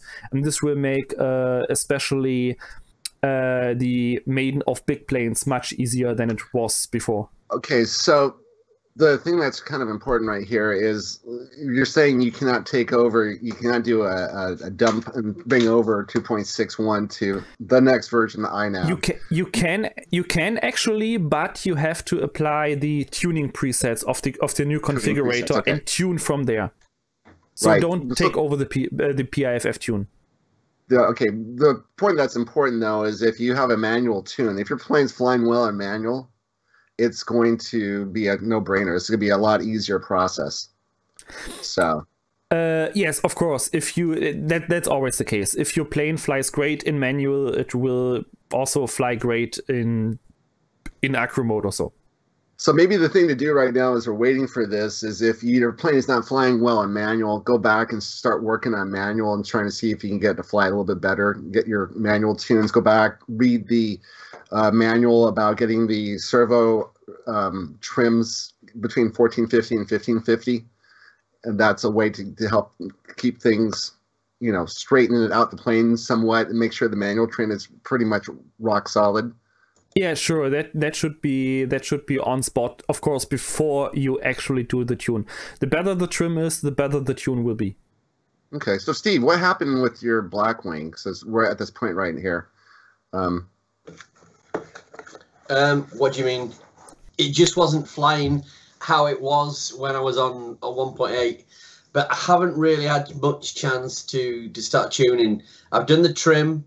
I still haven't done a tune on it yet. Okay, so the auto tune will help you out quite a bit. Okay, so what's going to happen then? Okay, so we know that if you have yourself a good manual trim and if you follow your instructions, which are you don't have to do a lot, you don't have to sit there and do an auto trim and then do another auto trim and keep chasing out auto trims one after another and do a auto tune. This thing's gonna solve a lot of problems, is what we're seeing. All the problems I'm seeing in the group where people say my plane doesn't fly quite right, a lot of these are going to be fixed, right? Yeah, exactly. So, I mean, one of the biggest issues always was that if people have tuned their planes and then they use navigation modes, especially on big planes like the Ranger 1600 or 2400, and they switch into return to home or in position hold, that they bang to a 90 degrees or so and then start to wiggle around or even stall. We just recently, a few weeks ago, we had someone crashing, I think it was in Big Sloth 3, if I remember correctly. It just crashed because it was banking so strongly that it actually stalled and then just spiraled down. And this was because of not correctly set rates. And people forget that so often. They think, okay, auto-tune and it's done, but actually it is not. And if you have seen the videos from Darren's channel we did together about the PIFF controller and all that other stuff, you will understand why the rates are so important at this point. So yeah, the idea was that the rates the PIV controller works off of the rates, and so if your rates are too high, that was the problem we saw. The rates were too high, and the PIV controller were trying to make the plane do what it's can't possibly do, right, Mark? Yeah, exactly.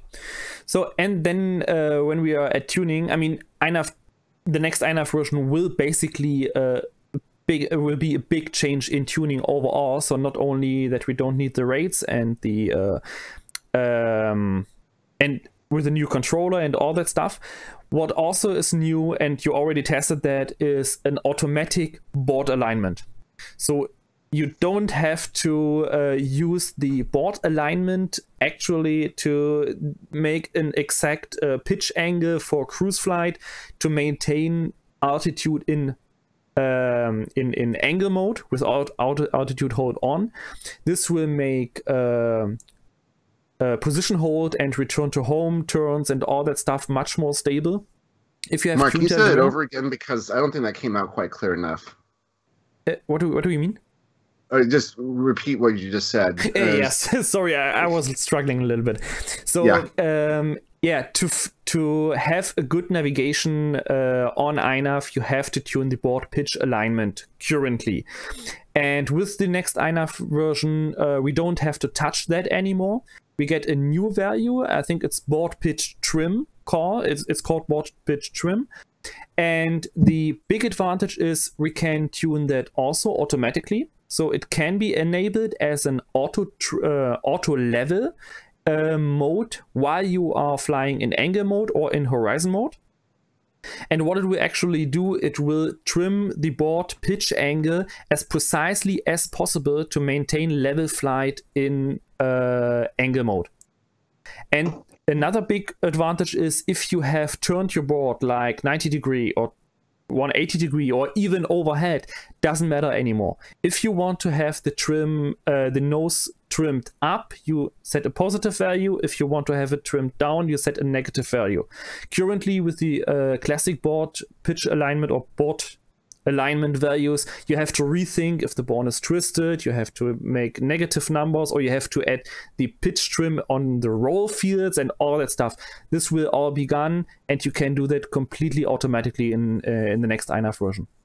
Just to clarify something there though, Mark, when you said you don't need to worry about it when you flip the flight controller, you still obviously have to tell the orientation of the flight controller. Yeah, sure.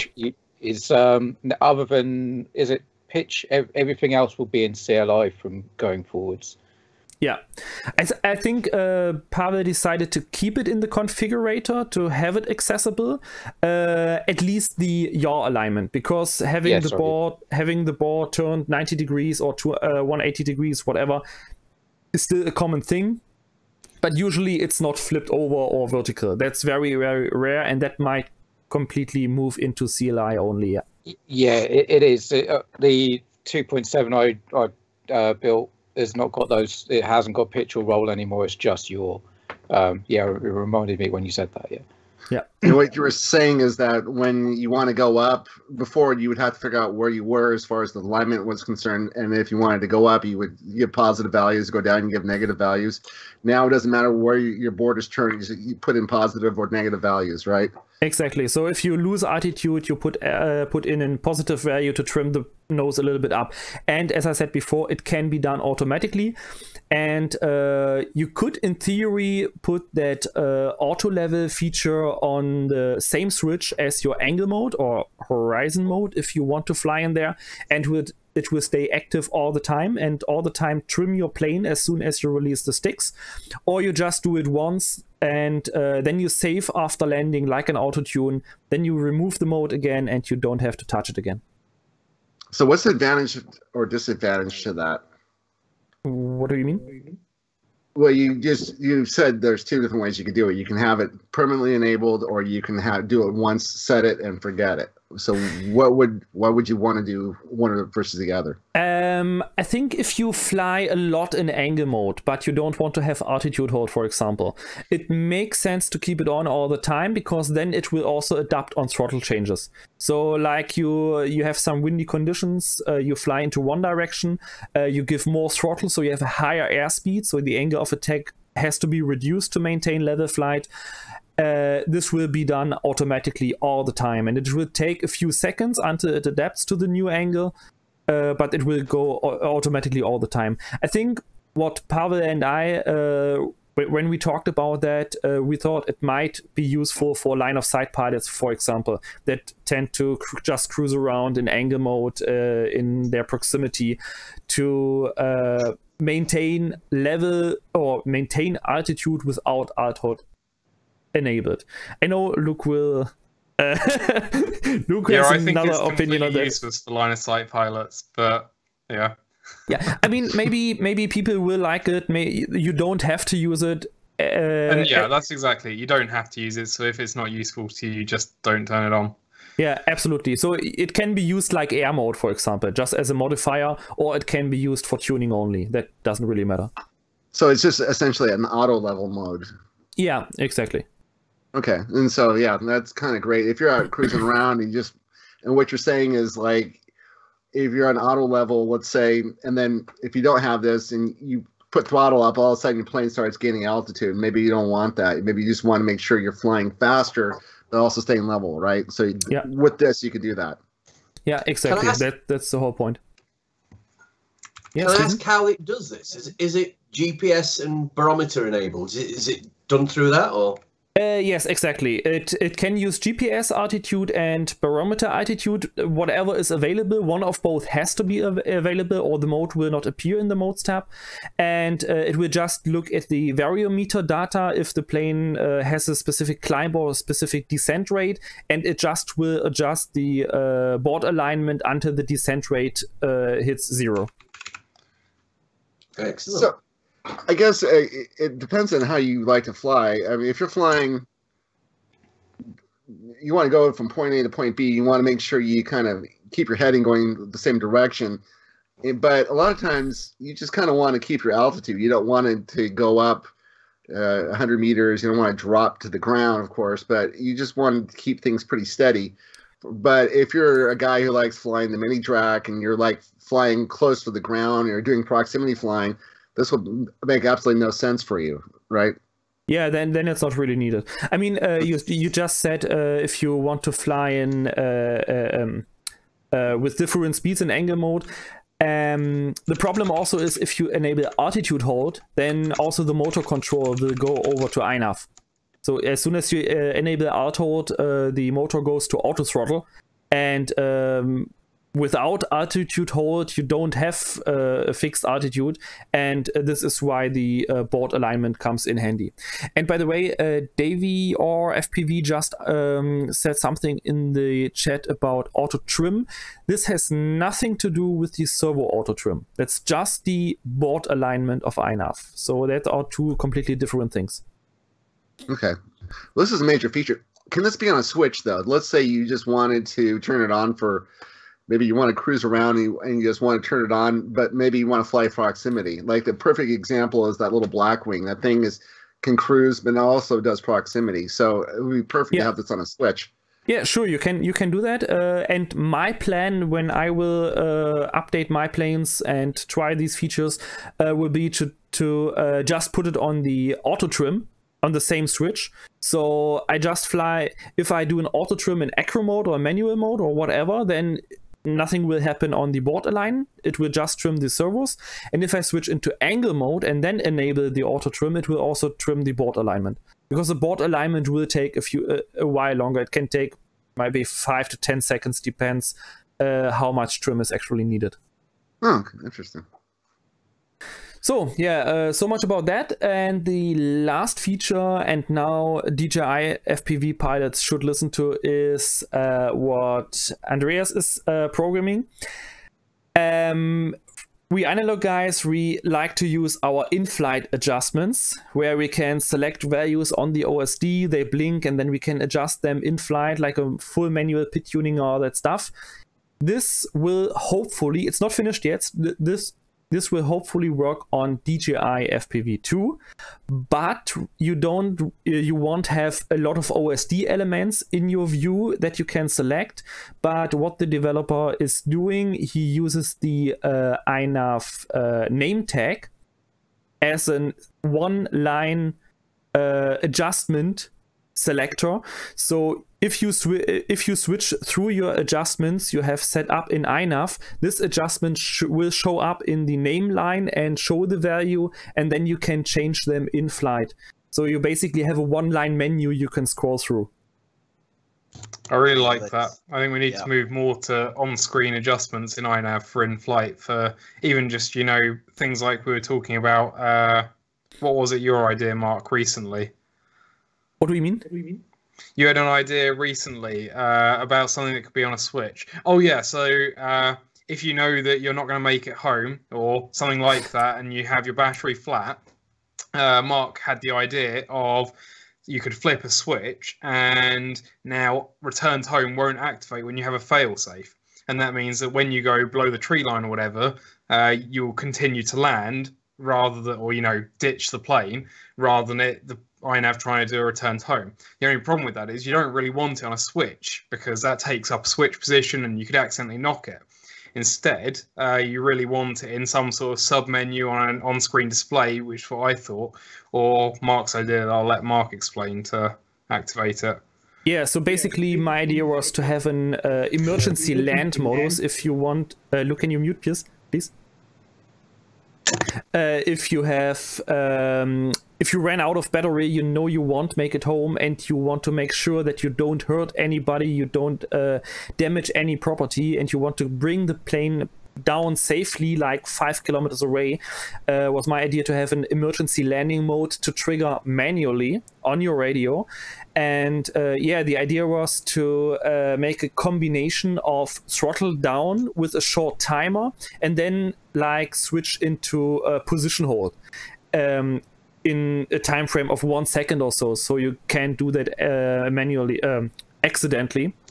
And the idea is that the plane then just stops the motor completely, goes into a dive angle and spirals down until it crashes in a safe position or lands hardly in a safe position to make sure no one is hurt. But I think the feature request has still some discussions ongoing, so it's not implemented yet. I don't know if it will come with the next INAV version.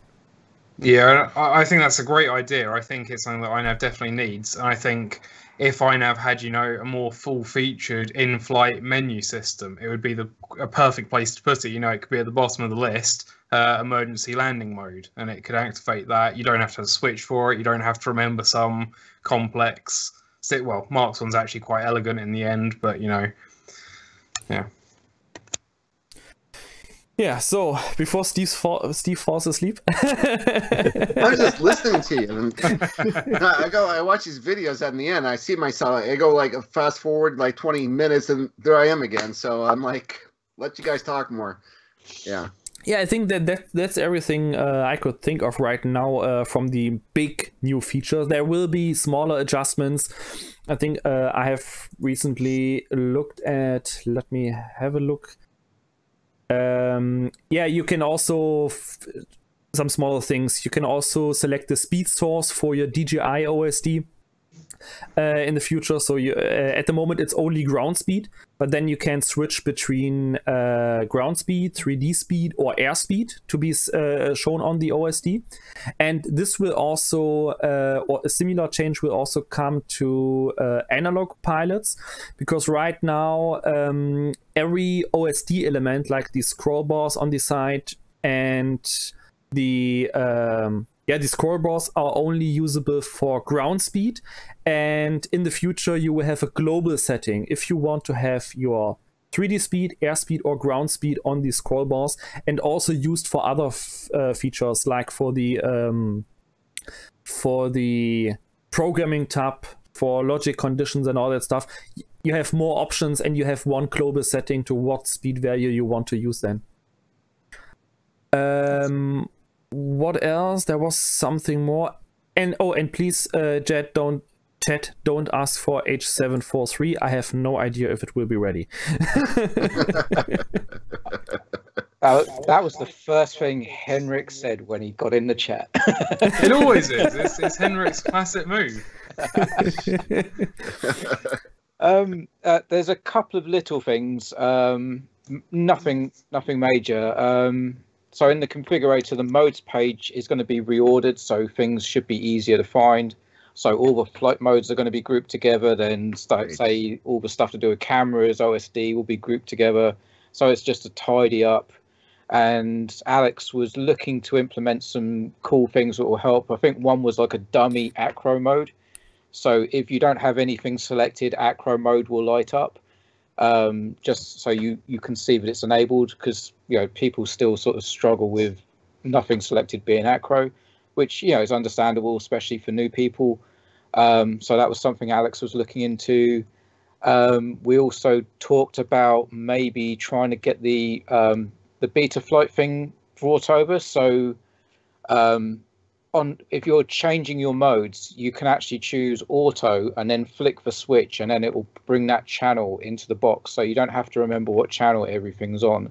So there's a couple of little things that are in the pipeline, so hopefully some of those will be in the next version as well. But there's one little feature I just found, I think yesterday evening on GitHub. Auto launch will get a new trigger. It will get a speed trigger, GPS speed trigger. That's also very interesting, because if you have a very big plane and maybe you have a weak launch, or you do a like rubber band launch with very low tension or whatever, auto launch in the future can also be triggered just by the GPS speed. So if the throw was too low, that's cool. But the plane passes the default 3 meters per second threshold, then still auto launch will trigger. Because we had some cases in the past, also reported in the group, people throw their plane with idle throttle at a very high point. The plane was actually able to fly and to climb on that idle throttle value, but the problem then is, because the throttle is high, you cannot abort the auto launch anymore. So it will stay in that idle throttle and just climb until you lower the throttle to 0, then wriggle the sticks and then take over control. And that can be a little bit tricky. So this new trigger will avoid this. Yeah, that's what I was just going to mention, because Adam G had that happen to him. So yeah, that's something that's going to help out. But yeah, some cool features. Yeah, so I think that's all we know right now about the new INAV version. Whatever it will be named. The most important Alex question just turned up. Yeah, Alex, do we have information, or do we have a final decision if it will be 2.7 or 3.0? Then put it in the chat. Awesome. Thank you so much for your help, Alex. Listen, so one of the things that we had a problem with about 2 months ago in particular, where people were joining the group and they were saying, hey, can I get a full dump for my plane? I have an AR wing with this particular motor, this particular speed controller, this, it weighs this much, and can you just please just give me everything all at once so I don't have to worry about this, right? And we had to go through, like, listen, we're not talking about giving you dump files. Okay, how about PIDs? And then the argument always was, when it comes to PIDs, was like, I got a set of PIDs. I'm about to take off my plane. I'm nervous as hell. Can I look at someone else's pins so I can see if I'm doing this right? So this kind of nullifies that whole argument, right, Mark? Yeah, to be honest, the next time, or within... by the way, /FPV just said Pavel also named it in his stream yesterday 3.0. So it seems to be fixed now. Yes! So yeah, and when INAV 3.0 is out and anyone comes in, hey, has someone some PIDs? Then we can all answer, you're just too lazy. Because apply the preset, and the preset flew great on every plane we have tested right now. And as I said, we have tested from Dart 250G up to AR Pro, AR Wing, S800, Ranger 1600. We had a mini drag even with that preset. And the ASW 28, and all planes flew fine. Everyone was able to even auto launch with these presets with no issues. So if you can get it in the air with that, then probably your plane has some big faults. Someone in the chat before mentioned it. I actually have to try it on the Talon GT, because the Talon GT is really a bitch when it comes to default settings, and auto-tune just does not work on that plane. if you auto-tune it, the PITs will be, or the PIFF values will be too low. It will crash on the next launch attempt, definitely. So yeah, that will be interesting to test it on that plane. Yeah, well, I mean, the thing is like, we get people in the group who start off and they're like, this is sometimes the first plane they've ever built. A lot of these guys come from quads, and they're really excited about coming into the group. And, you know, if we can get them to sit down and focus for a few minutes and worry about things like CG and making sure, like, you're not putting too big of a motor in the back of your plane or that type of thing. If you can get the plane somewhat flying decently, this will help you quite a bit. But if you can really get the thing dialed in, it will help you a lot more. What I mean dialed in is that you can fly well in manual. And that's a point that maybe we should talk about for a minute or two, about the manual trims. Or what have you? How do we go about this? Emphasizing with people, if you are so brand new to this, especially if you're coming to the group where you have no one around you to help you get a plane figured out properly. How do we emphasize to people like this is crucial for you to get this plane flying properly? Yeah, I think we have this topic in our guides, or basically in every guide we ever wrote about the first setup. I think it's even in your INAV setup guide, it's in my tuning guide, it's in Darren's videos, it's in my videos, and every INAV tuning guide video out there says trim your plane first, and that's always important. There are different ways to do it. You can do it in manual with the trim switches if you are somewhat experienced and know how to do it. You can do it in acro mode, you can do it in angle mode if you have calm weather, doesn't matter. Do an auto trim, do the mechanical trim. It's 3 steps. It's a 2-minute flight is needed. You can do it on the same pack you use then for the complete auto tune. I think it's not that hard, but people have to know that they have to do that first. Okay, but slightly different question. We have people wrote in last week and they said, my plane flies great, flies fantastic, but as soon as I switch into manual, it goes into a tailspin and it's going down. That's a perfect sign of you should have tuned it in manual. And it's a perfect sign of your plane is tail heavy, because as we always say, a bad plane can fly, but a good plane will fly great. So if the problem is if you have a tail heavy plane, the flight controller can compensate for that, because it can adjust so quickly to these pitch issues that you get with a tail heavy plane. You might not even notice it. I know of someone, I think 1 or 2 years back, he flew an T-tail plane with rudder, with elevator altogether. He flew it with autopilot. It flew great. He launched it. It was stable. He could navigate. Everything was fine.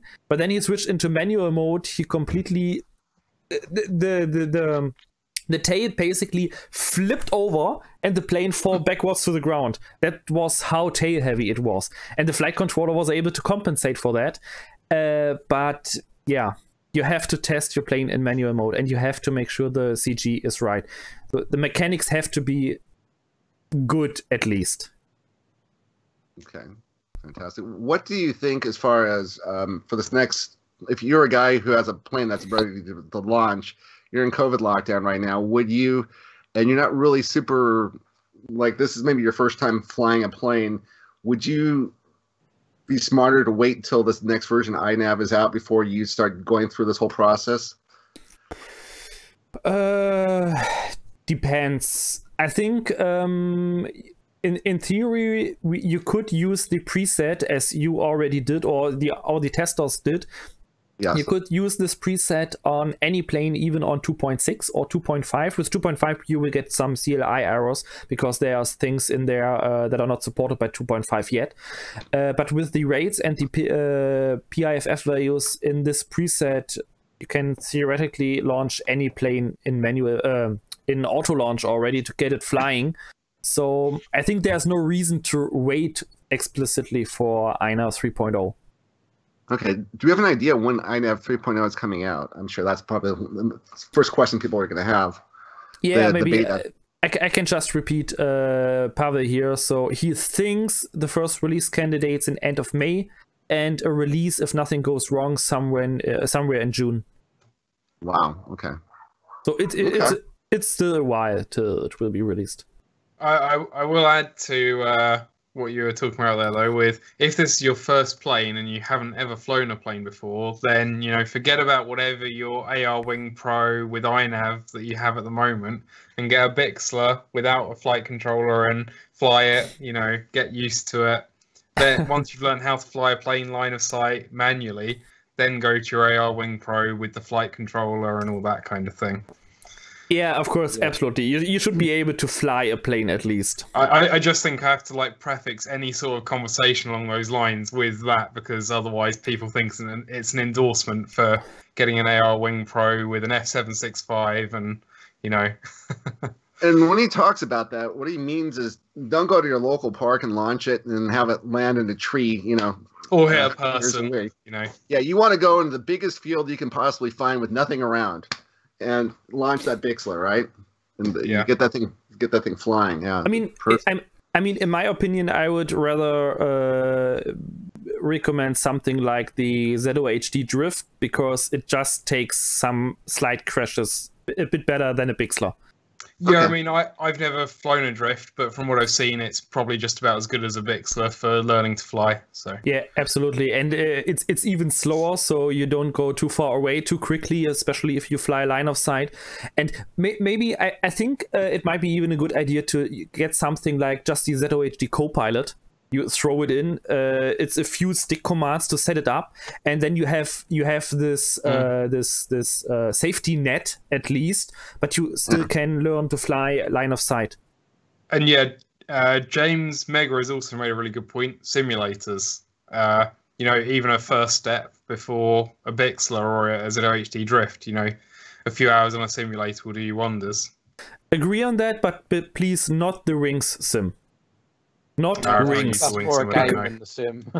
Yeah, Rings is a pure game. It has nothing to do with simulations, and I think really?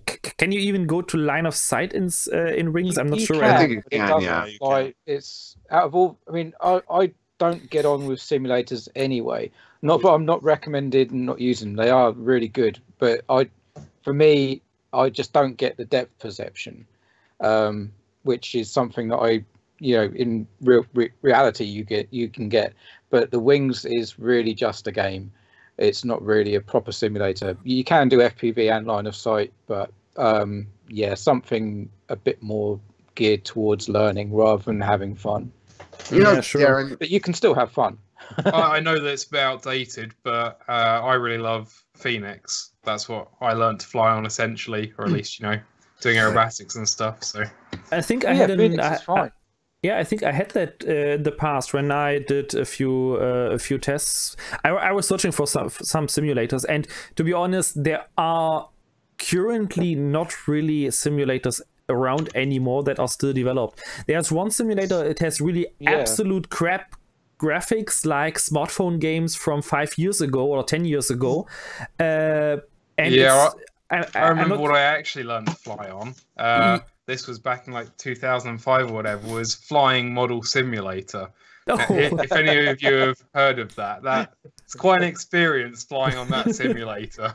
Yeah, there's another one. I'm not sure what the name was. It started with as a glider simulator you can use for slope soaring, so it has even air on your phone as well. Wind simulations. Yeah, exactly. But I think it's also not continued anymore, or no active development since 2019 or so.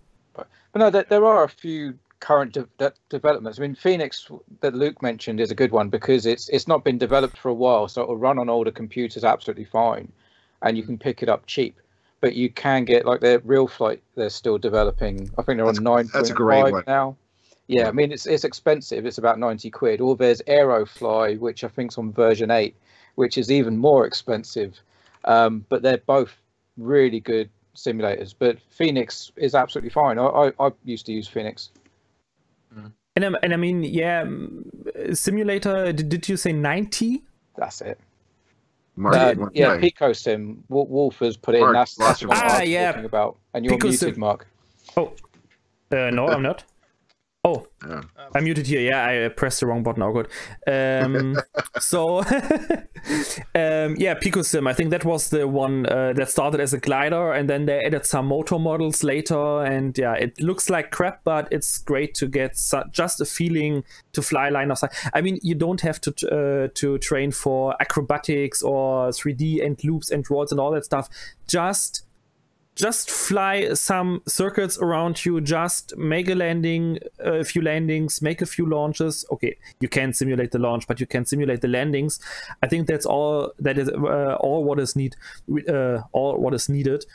If you have a VTX issue or something on your FPV gear and you want to land your plane safely, you have to be able to at least land it line of sight. That's the most important thing. Absolutely. Yeah, and that was the real flight 2.5 is what I learned to fly on. And so 7 versions ago. Somewhere back in the mid 90s, my friend took me out to the glider port and then let me fly his glider around a bit, and I was nervous as hell. I was doing fine until it came back to me, and all of a sudden, so what I had to learn with line of sight is what you have to be able to fly exactly opposite. So you have to invert your control movements. And that is something that is a skill that is just muscle memory. You have to get it down, do it so many times that you can do it without thinking about it. It's just, and the thing that I always remember was that I went to my local flying field after about a year or so flying. I just loved playing with the flight simulator, Great Planes, Real Flight. And I went to the local flying field, and they had this plane that was probably a gasser that was probably had a 10-foot wingspan. And they took it up to 400 feet, and you could see it clear as day. And the guy gave me the buddy box, and he was telling me, like, there was a girl that was before me, and she was flying the thing around, and she was doing, like, she was playing a video game. And the problem is, like, when you make an error, you tend to overcompensate in the opposite direction. So if the wing starts going down a little bit, and the next thing you know, it does this, And what happens is that when they handed the controls to me, I took it and I took the thing around and I was flying. It was just like the simulator. It was like, it was responding. Everything was perfect. But I was like telling the guy, I said, hey, can I do a flip? And the guy's like, yeah, sure, go ahead, do a flip. And so I'm flipping the plane around and like, this is great. So yeah, I highly recommend a simulator. So yeah, definitely. Yeah, so I mean, I did not follow these rules. I mean, I started completely by my own with RC flying at all. I wanted something I can control and fly since I was a little child. And I think 4 years of... Is it 4 years now? Wow. 4 years ago, I got that 3D printer, and then I thought, hey, what could I print with it? And then somehow I found on YouTube a video about the 3D lab print planes. And so I bought for $20 or 20 euros a model of the Spitfire. I printed it out, and that was my first RC plane, and I flew it line of sight. I've never touched a simulator, never flown anything before. And yeah, it was a bad idea, especially with inverted ailerons. I think a bad idea is an understatement. What Mark's referencing here is the worst possible way to have your first flight on RC plane. Absolutely. A 3D printed RC plane you built entirely yourself, no previous training. That is something. Yeah, no training. The most brittle way to build a plane. One of the fastest LOS planes you wanna not start with. And yeah, it was an interesting experience. Hey, at least it flew for about 35 to 40 seconds, even with inverted ailerons, because I had no muscle memory. I had to think about any movement, so it was possible to counteract, at least for a while. I find that so funny, because I know lots of people that have flown with reversed ailerons and just immediately crashed because it's all wrong. And yet, because you'd never flown before, it made no difference to you.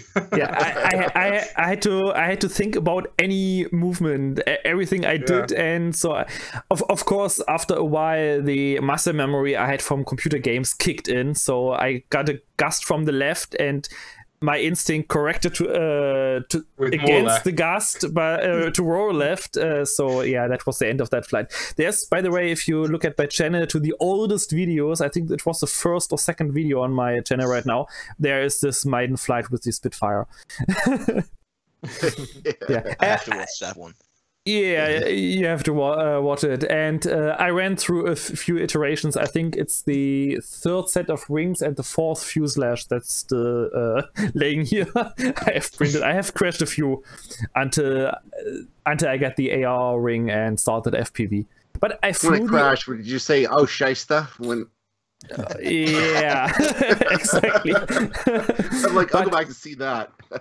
But at least when I got the AR ring first with the crappy stock motor, everything stock on 3S, I flew it line of sight the first time. Oh, there you go. That's pretty impressive. Hey, I got a question to ask you guys. What the hell is going on with all these new $250 planes coming out from China? It's like every single week I'm just seeing a new one. $250 or 250 grams? $250. I mean, there was one that was out last week. Have you seen these showing up? I know No, what that's the Steve's killer whale, referencing, wasn't yeah. it? Henrik. The killer whale, yeah, that was Yeah. The stranded whale. yeah. Jesus Christ, that one was ugly, but I need one. Hey, it still looks better than the air loader. Yeah, I think yes, we it all does. agree on that. I thought it looked like the air loader. It's the air loader's pretty cousin. The prettier cousin.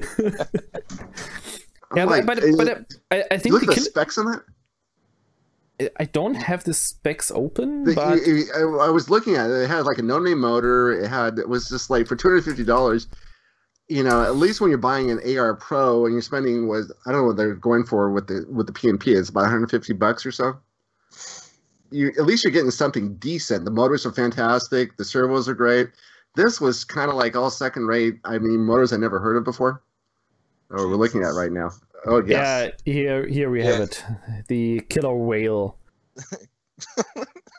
I think Andrew's got one of those. I think he's just joined us in the chat. How'd you get on with it, Andrew? I mean, it reminds me a bit on the 747 that was used to transport the space shuttle because of the twin boom. Oh, yeah. The twin rudder at the back. I mean, it doesn't look too bad, I think. We have to see how it flies. And yeah, actually, that is the video from Andrew here on the screen. Oh, he's got a video on it? Yeah, he does. It's a great video. Nice. But have you guys seen that the Skywalker 1900 is back? No. Oh my god. I have to get one of those again. But one thing I immediately see when he has it in his hand, look at this gigantic fuselage and these That's enormous. small, short wings that just doesn't fit together. No. I think you have tons of room in there, but you can't load it with big batteries because it will just not lift it. Yeah, Interesting. I agree. Andrew loved it. I mean, I watched his video and he was flying around and thought it was great. Yeah, he said it's a nice little twin. Similar to the Albert. That's The Albert, you can get 3 of them for the same price.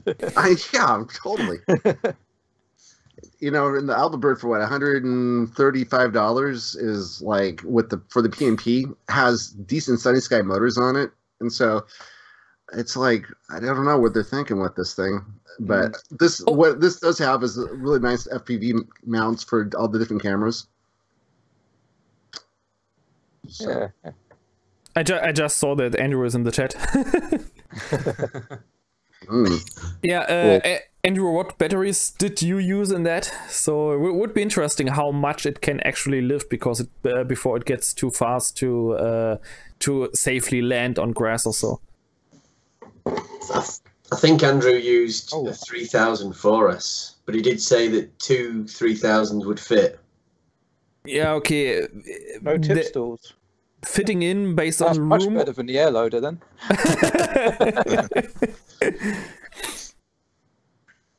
So Yeah. one thing I want to say before we wrap it up for the day is that we've what's been happening with what's going on with INAV, especially now we're talking about INAV version 3 because it's such a big amount of change, is that what happens in the group is really, I think, we pay attention to. So people like Marc Hoffmann, I think, reads every single post everyone writes in the group. And so he spends his time really doing his homework. He listens to people. And Darren and Mark, I mean, these guys put in a hell of a lot of time into the group as far as figuring out what's going on. We've gone back and we've had a lot of issues with INAV. I started figuring out what the issues are. Not like INAV is bad kind of issues, but just kind of like how they could fly better. And the developers have been listening and they've been really responsive. So, I mean, if you really do enjoy INAV, I would highly recommend kicking a few dollars over to the developers so you help out, keep them motivated. Even $20, it just keeps them, like, hey, we mean it. What I do see happening is that this next version of INAV, I think, is going to bring a lot of people into the hobby because all of a sudden you don't have to be an expert. The word's going to get around pretty quickly, like, I can make INAV work. So we're going to get a lot of support in the group from new pilots showing up, and especially if they live in other countries. I think more in particular is if you live in a country like somewhere in Asia, for example, where English is a second language, and that's why Mark has been doing a lot of his videos in German so he can get the content out there. But if, like, for example, Christian in Norway and in places like that where people need help, if you can help give some advice to these people as they're getting started, it will definitely be worthwhile. So really want to thank the developers for what they've done. This next version of INAV is going to be absolutely fabulous. The group is going to be there to support people as they get started in this, and of course, answer questions. But we're going to need even more support from all the members because I think a lot of people are going to be showing up here, especially as we come off of COVID lockdowns, and this is exactly what we needed. We needed something to look forward to after such a long lockdown period, something to go out, let's get flying once again, and this seems to be the perfect thing. So guys, I really do want to thank Mark and Darren in particular for being the voice of the group, taking it to the developers and helping us get INAV to where it's at right now, or where it's going to be. Right, thanks, Steve. Yeah, thanks. There's so many people in the group that do help out a lot as well. So yeah, I sort of feel bad for taking any sort of credit. One of the big ones I've noticed recently is Van. Oh, I forgot. I shouldn't have said anything because I've already forgotten his name since. Alexander Van Sass. Yeah, that's the one. Yeah. He's been doing a lot. He's not really in the chat. He's not going to take offence or anything. I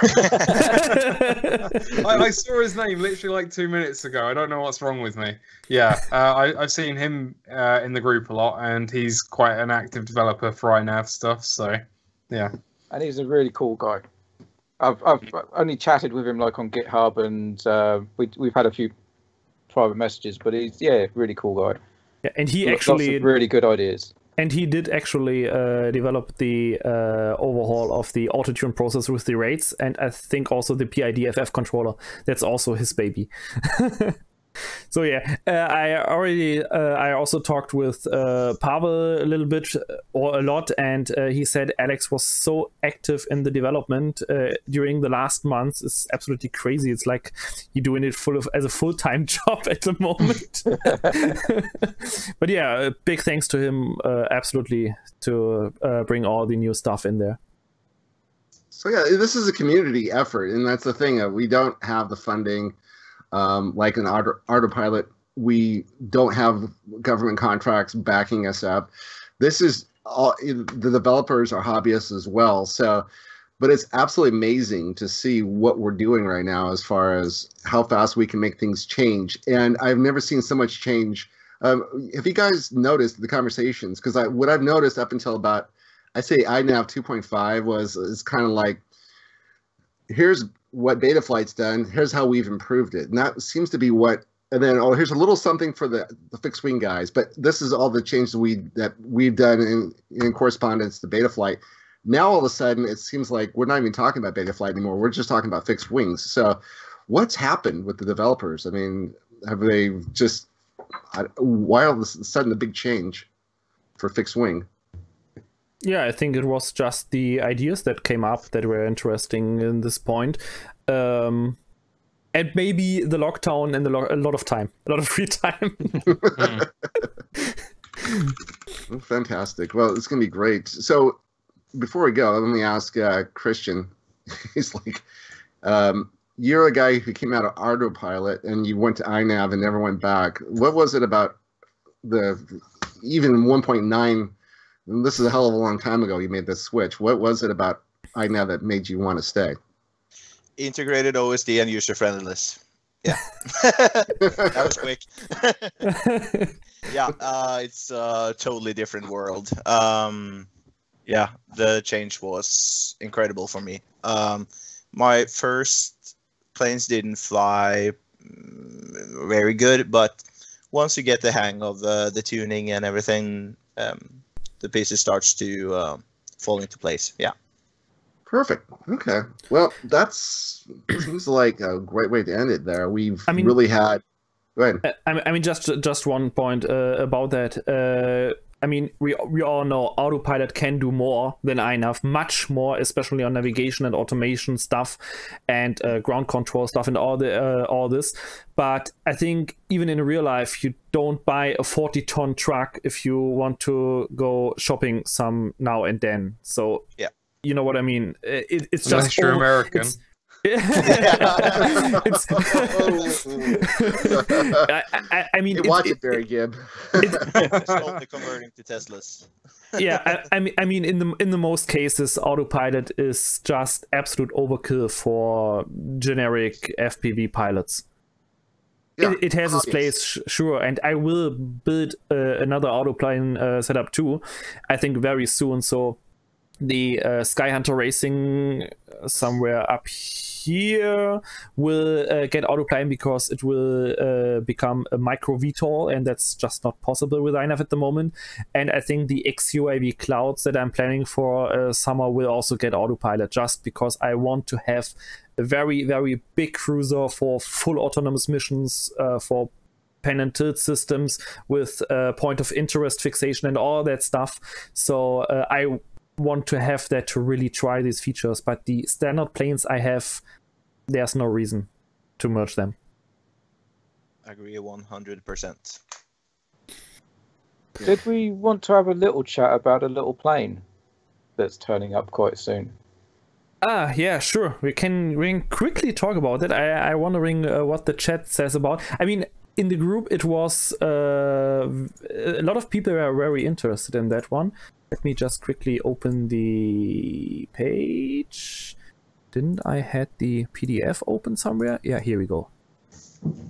So let me share my screen to everyone. So screen share. Here we go. I could talk about it, but I have to kill you. So yeah, that's why I asked you before when you talked about the $250 planes, and then I've asked, do you mean $250 or 250 gram planes? A while ago, ZOHD asked us in the VIP group how much interest there actually is, and we said regulation ways it makes not much difference. I think there are only a few countries where you benefit from a sub 250 gram plane, but in most European countries you don't have any advantage at all. But yeah, ZOHD presented a new micro nano Talon you could call it, Talon 250G with proper ailerons. Yeah, with proper ailerons and V-tail and the same power setup like the Dart 250G and the Drift uses, the same servos and more room for batteries. And that's really interesting. So I hope I will get one. And maybe it could replace my 250G long range setup at this point, because my idea is to put two S2P lithium ion in there. that could be interesting with 7,000 milliamp hours of 2S You notice power. it has the straight wings too, right? You see that? Yes, the rings are straightened, so I think they even name it somewhere in the PDF. It's the same document you can find on Banggood. Yeah, it's on that And- page you were just on. Yeah, exactly. So you can build it for sub 250 grams. I think if you go for a 3S 1000 or 3S 800, it will stay under 250 grams. Yeah, we'll see. I will definitely test it, how it flies, and how much fun it is. Is there enough room for a flight controller in there? Yeah, sure. It has more space than the 250G. And I have spoken to one of the ZOHD guys, and he said you can even fit an F722 flight controller in there. Wow. So no need for a WSE or so. That sounds really. You're talking about the F722 WPX, or is it the no, the ring. the wing? Yeah, the Okay. ring version. Wait, right. I mean, WPX. wait a second. The WPX, yeah, the WPX, because it's a little bit smaller. I'm not sure if the F722 wing will fit in there, but it's end of life anyway, so it doesn't matter. Yeah. Or you could fit an F4 or 5 WSE in there, and you run it on autoplane if you want. For example, That's a perfect flight controller for that plane. Sounds like it's yeah. So yeah, looks interesting, and maybe also very interesting for DJI FPV pilots, because it can. They definitely said it can carry more weight than the 250G Dart. Perfect. Hey, this one looks like a winner. I like this one. Yeah, it looks. Yeah, I like that. It probably Yeah, flies that's for a much very fun. long time too. Yeah, that's what I want to try, to put 2S2P lithium ion in there. 7,000 milliamp hours 2S. This thing could fly for more than 2 hours. We have Rich Adams is a member in our group. He's out in Long Beach, lives close to me, and he modified the Nano Talon to almost identical to this, and he loves that plane. So that's just, the thing flies forever. Just a great plane. The Nano Talon, another plane that out of the box flies horribly is the Nano Talon. I think that's the prototype of like a plane that flies horribly out of the box is the Nano Talon. Team Yankee is asking in the chat, how are the ring fitted? Quick cable disconnect. As the rings are on top of the fuselage and secured with a single screw in the middle, I don't think they have any kind of wing connectors. So you plug in the cables and then just put the rings on. It just looks like a Y connector on the PDF you just showed. Okay. Yeah. So This looks great. Well, fantastic. Yeah, you're right. There's just a cable below the rings on the disassembled part. Yeah. Wow. It's got control horns on all surfaces, though. That's what I like. Yeah, sure. And the VTAE servos are actually in the fuselage to keep the weight a little bit forward. So they have long push rods back to the VTAE. Unfortunately, they are not removable, so they are glued in place. It's so small anyway, though. Okay, so is this only going to be a PNP, or is this going to come as a kit? No kit version. Only PNP and FPV version. That's interesting. People in the chat, if you had a plane this small, would you still want to take it apart? Would you maybe to put in a backpack, I guess, or would you just leave it together all the time? Leave it together. Yeah. I mean, I leave together all of my 1 meter, 1.5 meter planes. I think Even though I don't have loads of storage space, I still find it more convenient than mushing all the foam when you're putting bits together and stuff. But I know that lots of people do take their planes apart. So yeah, I think being able to remove the wings at least can be very helpful, because when I go out to my park flying spot, then I just remove the rings of my drift, for example, and then I put them in the side of my backpack and the drift at the back, so I have no rings sticking out on the left and right if I drive with the bike or with the scooter. So it makes things easier, definitely, to pack it together in a small box. what were you going to say, Steve? I was going to say you can just put it on the back of a backpack like you would your quad when you're traveling, if you're going up a mountainside or something. I guess that's the thing. I need to do more backpacking. I tend to take the lazy route and just go to places I can drive to. The thing is, I'm the same. You're not alone. But I take everything apart so I can just fit more in the car. That's what I do. Yeah, I just got a bigger car. Well, I've got the same car. Well, you got the estate, I guess. Yeah. What's nice about it is it's small, because you were talking, Christian was just mentioning the new Sky Hunter 1900. That's the official Sky Hunter you're talking about? The Skywalker. Skywalker. Yeah. It's like a T-tail, isn't it, Skywalker? Yeah. Well, it's loads of different variants, isn't there? I had the 2014 Carbon Boom one with a conventional tail. And I've had a 1680 T-tail as well. Yeah, there was an old one. But when you get these little planes, you can put in the same spot. It takes to store one of those big planes. You can put like 10 of these little planes in there, right? And Yep. Yeah, the little planes aren't intimidating when you go with a public. If you go to the beach or something and you're flying it on the beach where there's people walking, you see that and they're not intimidated. You can fly that near them and they don't bat an eyelid. If you flew the 1900 Skywalker, you'd frighten the life out of them. It's one of the big reasons I like quiet planes. That DLG, I posted a video of me flying it from the promenade in Southsea, and this is just, a public footpath. There are plenty of people around, but because it's silent, you can fly it literally anywhere as long as you've got space to catch it, kind of thing. And the same with lots of other small tractor planes. Yeah, that's the same reason why I also like to fly the Drift, for example, because it's really slow and interestingly, it's quieter on a 3S setup than on 2S, because on 2S the motor noise, the PWM noise, gets much louder. And that's the biggest thing you hear. But 3S, small 3x5 inch prop, and then I can fly through the park, and people don't care if I even pass 5 meters next to them. They just don't care, because it's so slow, it's light, it's quiet. Yeah. And even if I would hit someone, whatever, it's a pusher plane. It's a pusher plane with around 300 grams. It just doesn't hurt. It's a toy, yeah. So what do you think, Christian? Will the wife mind if that sat on the kitchen table, that little 250G, for a week while you're building it?